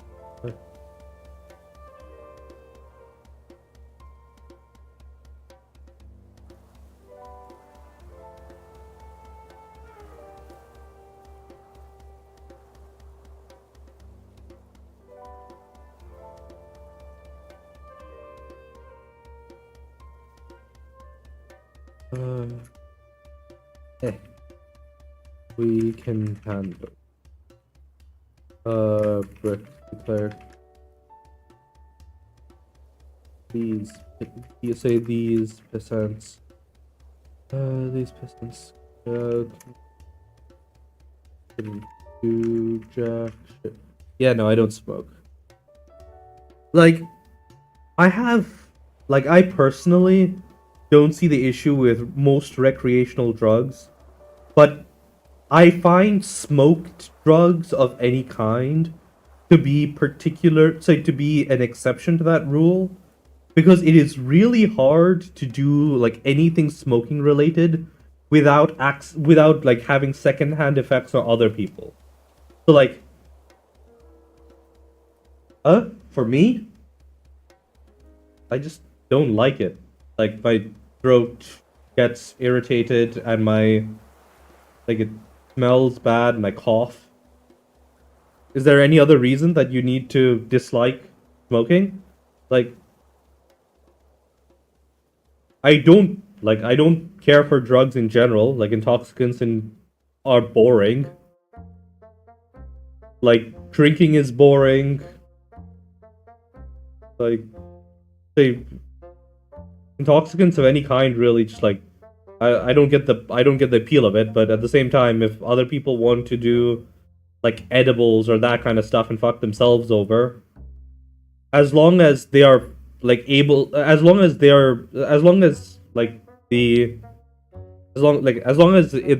it's being done in a safe and reasonable manner, and it's only being done by willing participants, and people are fully aware of the risks going into it. Like, you do you with regards to your own body, right? Like, Amsterdam's model seems to be working fine, so sure, I guess. But like with smoking and that kind of thing, the fact that if you are smoking, everybody else in the room is smoking.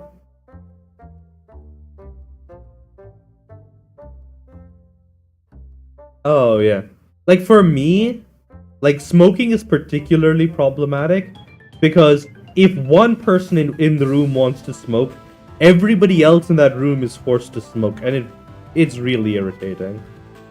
But yeah, to my understanding, one of the only real ways to get over... So, here's a couple of things. There's been some, like I don't believe there's been major studies into it, but there have been some explorations into randomized fall off when it comes to getting off of addictive substances, where the idea is you take your addictive substance and you mix in a placebo, right? So in your case with cigarettes, what you would do is you would mix in zero nicotine, like herbal smokes into your supply of cigarettes, and over time you increase the proportion that is nicotine free, and then that helps you slowly wean yourself off of the nicotine, the addictive chemicals in cigarettes. And yeah, I am quite interested in psychology, and I feel like everybody is to some extent interested in philosophy. Like, you might not know it, but everybody has some interest in in philosophy. Because ultimately, philosophy is just a desire to understand how things work. There's natural philosophy, which is science and the study of the physical world. There is human philosophy, and yeah. So,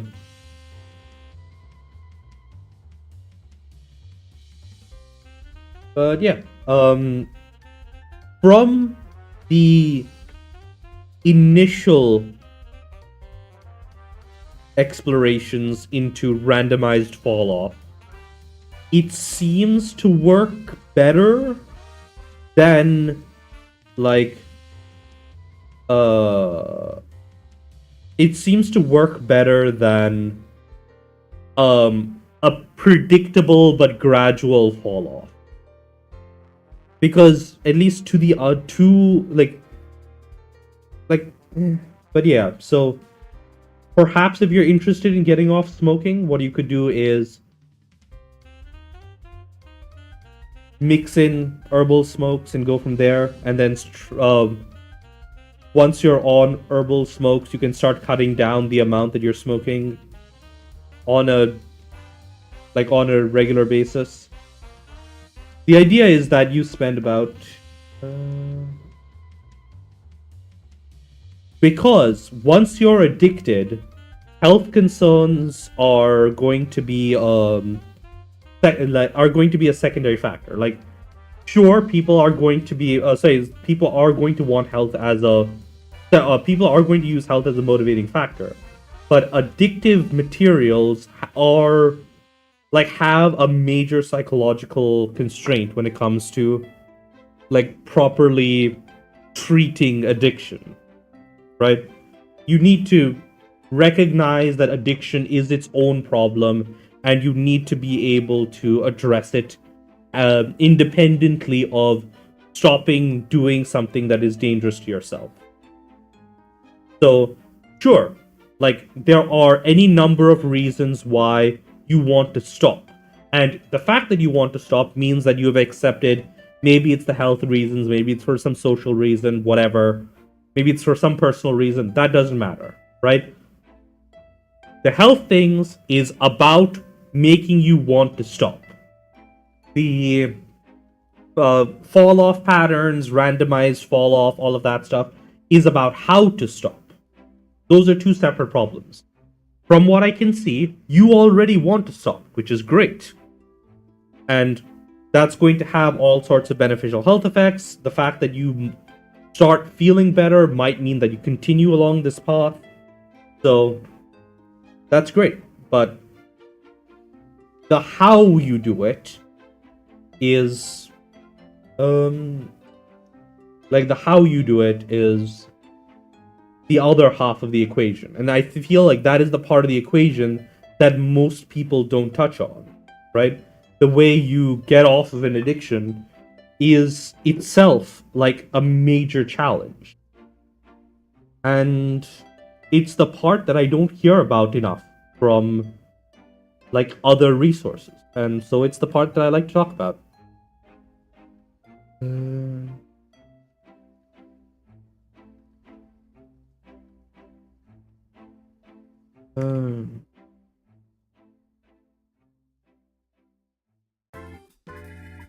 Break. Yeah. Get okay.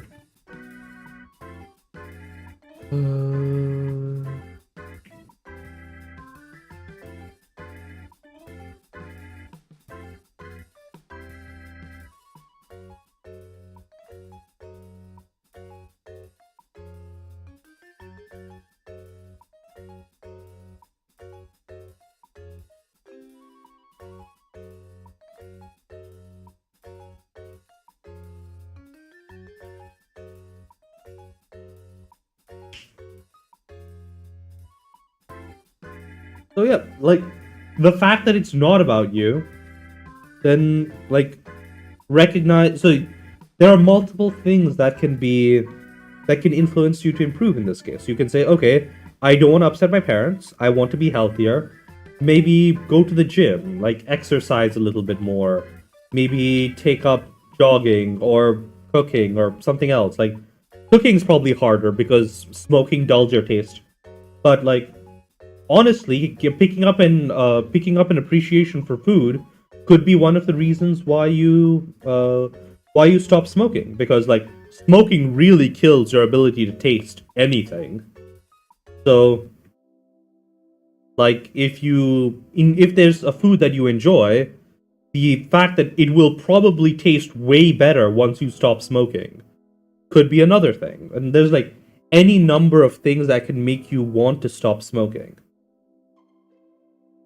And if that's the part of the equation you need help with, we can talk all about the fact that, hey, smoking leaves you weaker.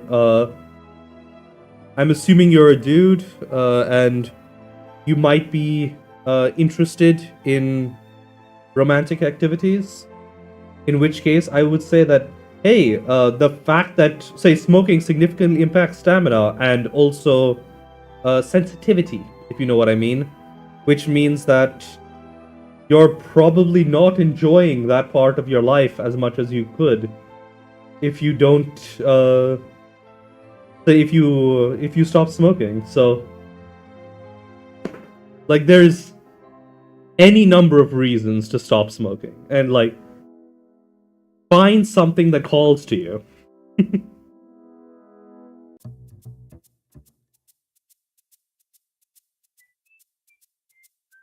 Like food sucks, romance, if you know what I mean, sucks. Yeah,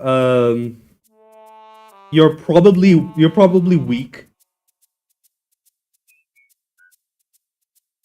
Um, you're probably spending a shit ton of money if you're addicted to smoking. Like I don't know, where you live, but almost everywhere cigarettes are getting more and more expensive. So like if just like a pack a day less is enough to significantly improve your finances. So the only thing standing between you being richer, healthier, having better food, enjoying life more is smoking. And hey, you'll also have a better relationship with your family.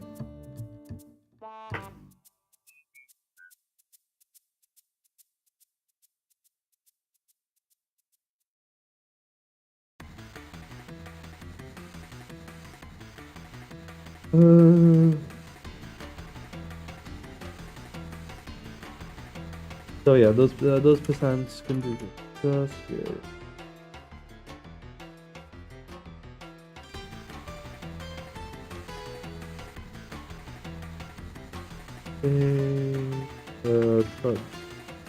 Towards the so, and this should mean we aren't on as much of a time crunch. I doubt.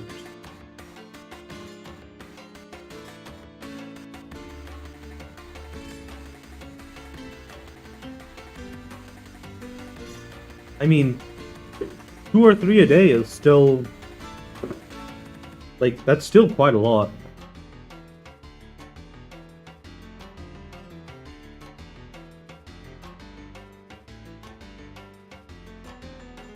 But yeah. I mean, the other way of going about it is by like focusing on quality, not quantity. Like you could get into like pipe smoking, where instead of just doing shitty cigarettes, you can go about finding like high quality tobacco or whatever else and just doing it once a week or something. Like at the end of the day, the human body is fairly resilient, and as long as you don't overdo it, you're not going to experience major negative effects. So, like, sure, smoking does like severely impact your health, but like smoking does severely impact your health. But yeah. Hey, who knows? Maybe you'll look sophisticated. But yeah, no. I'd still say that whatever works for you, right? Hey, like as far as I know, a lot of like, at least in the modern side, it depends a lot on what specifically calls to you.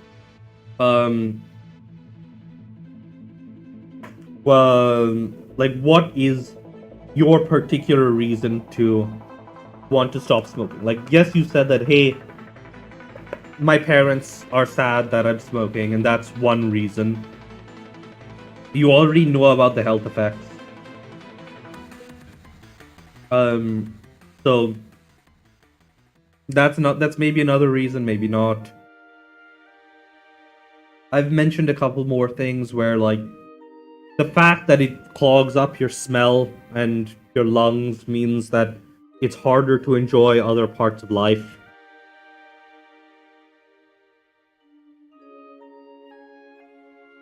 Mm, I've given so I've so yeah, like ultimately it's about what's important to you. Like what are other than smoking?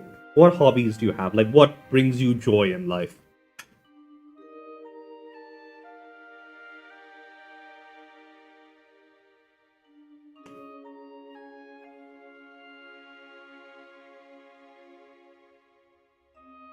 Mm,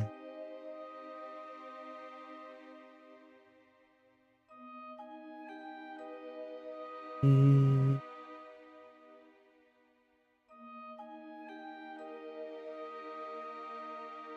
uh,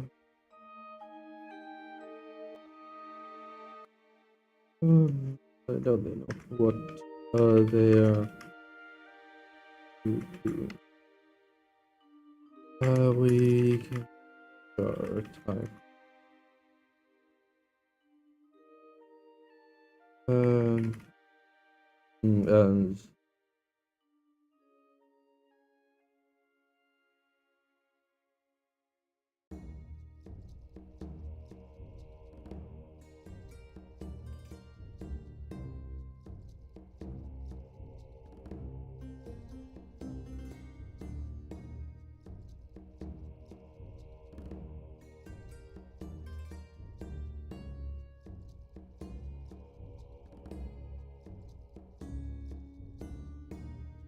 focus on that. Like maybe like reading is decent. Play games. I'm assuming by games you mean video games, because like sports wise, the stamina benefits of stopping smoking is probably self-explanatory. I mean, it's a lot easier to quit earlier than it is to quit later.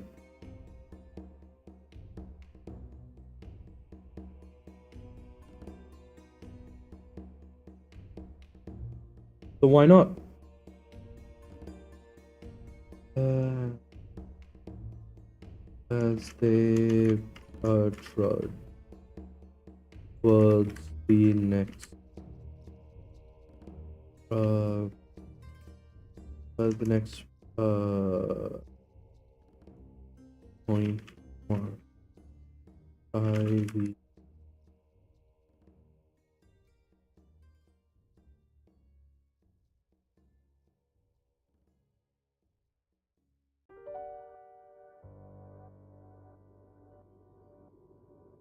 we can take our time.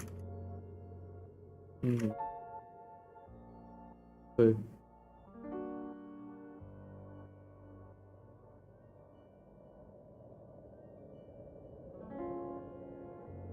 Hey, who knows? Maybe this will be better for you.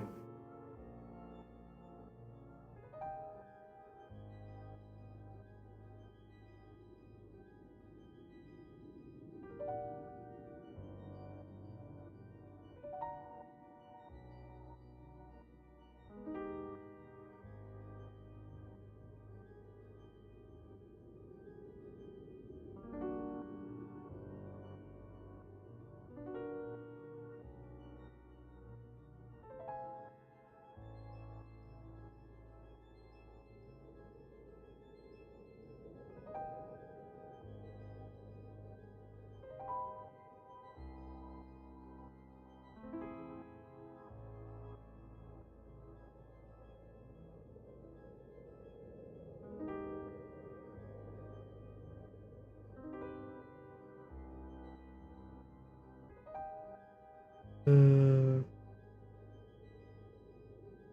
uh, mm, let's do. So when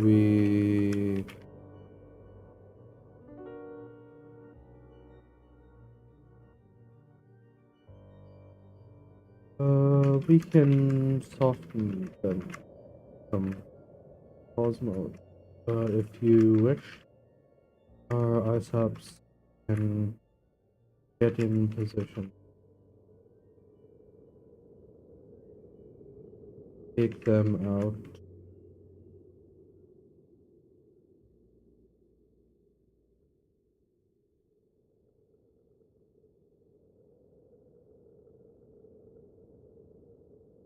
easily enough.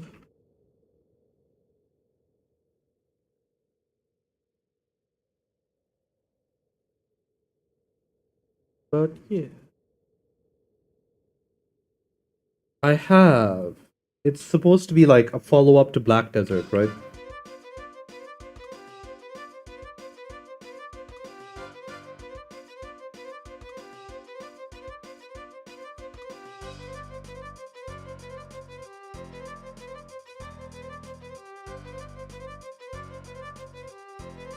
Oh, it's a prequel, but yeah, same difference. Uh, maybe. I don't know. I'll have to find out more about it. Like I vaguely know Black Desert, and the only thing I know about Black Desert is that it's like massively grindy, which I never find interesting, and that it had like a epic tier character customization system. Um.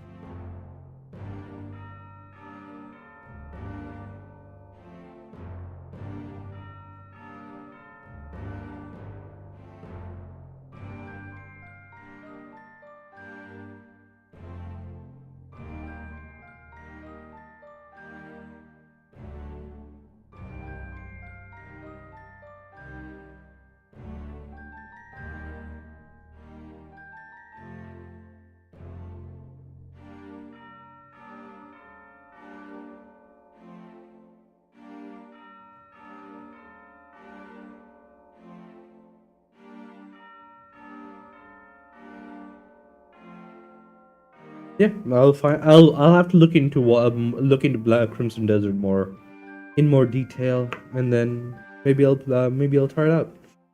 Uh,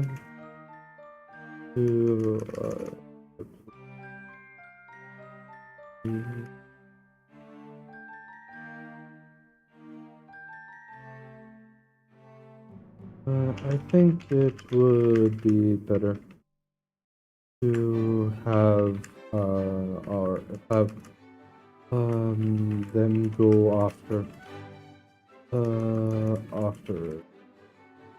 other locations.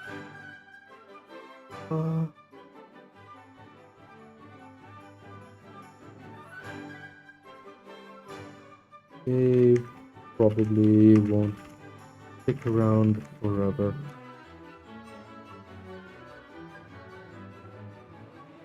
So cocky came from cocksure, which was so cocksure is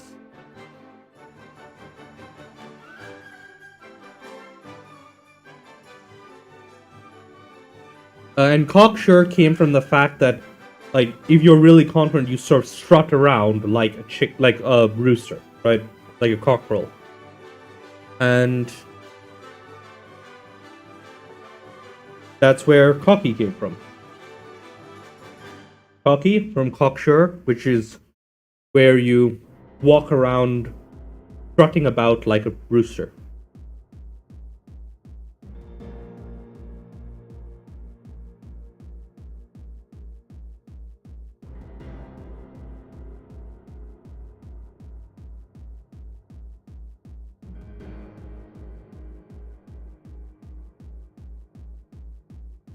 No, I just pick up stuff whenever I think about things. Like whenever I like find something that I'm interested in.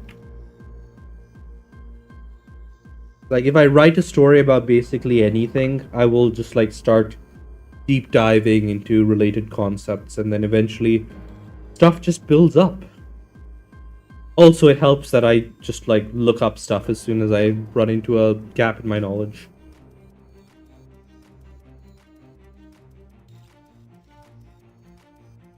Computer science for the monies.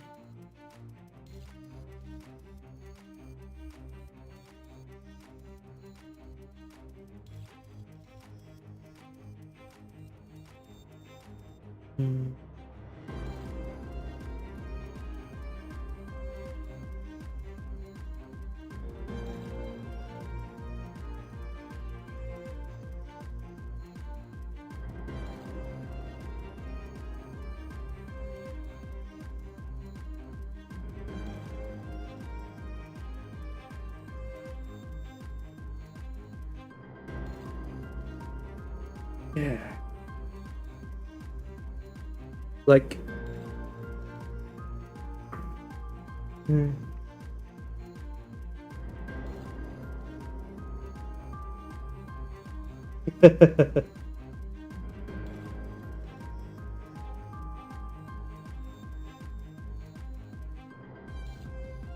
the um uh, we need to spend longer.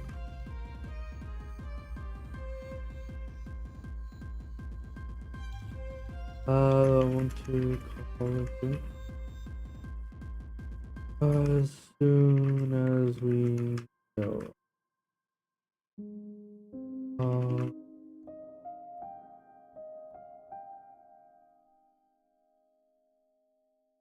Here's from what I can tell. There's only a few things. The sensor feed looks to only be picking up as a few more these places. So, chance there are any.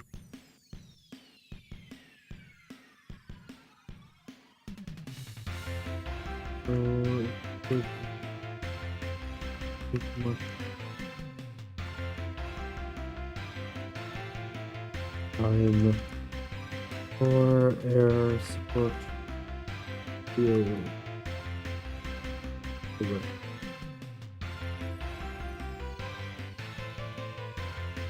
Once we know here,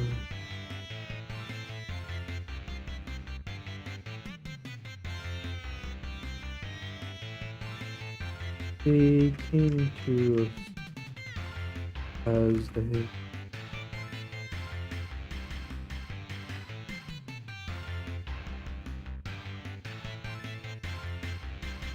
um,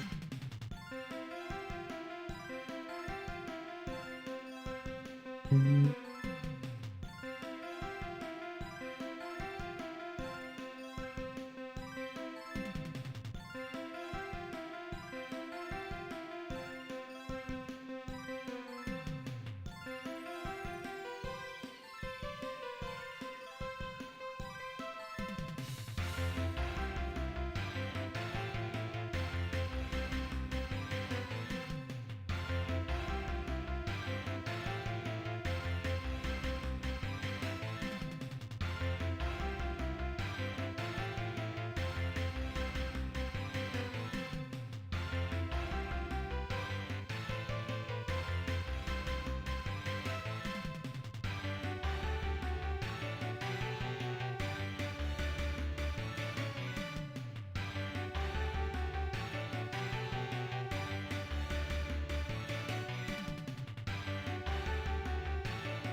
they slowly came to us as the tree thinned out, allowing them to peer down at the wooden cabin. For that cabins up ahead.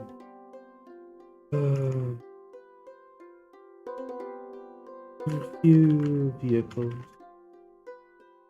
were parked outside. The light flame could be seen out the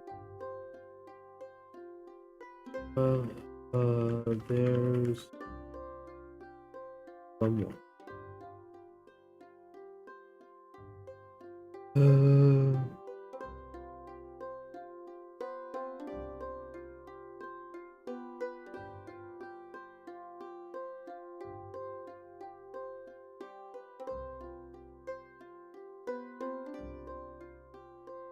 Um,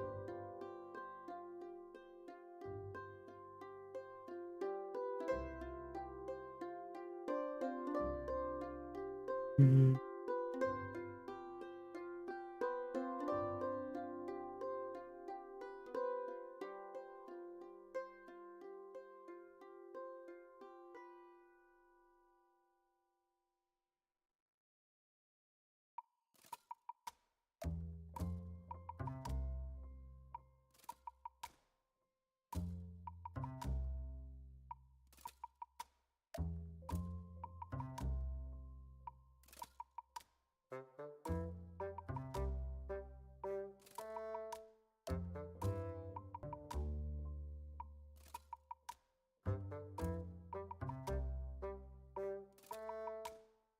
uh,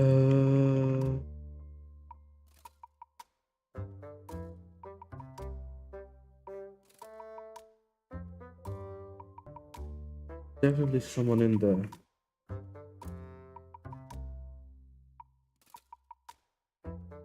But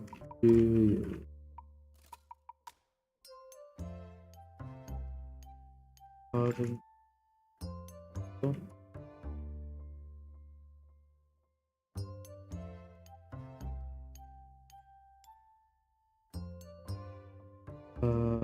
The rest of you get to handle the.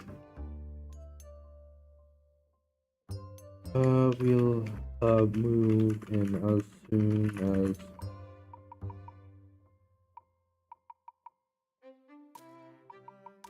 you.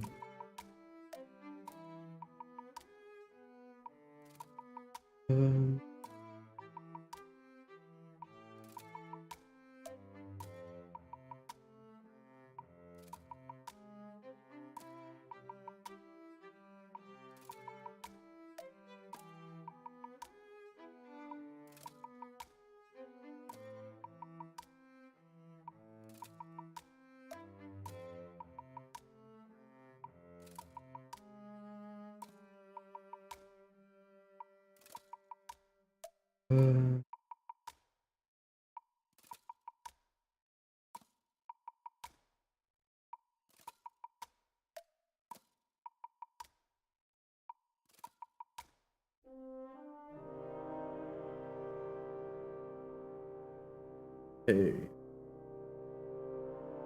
okay.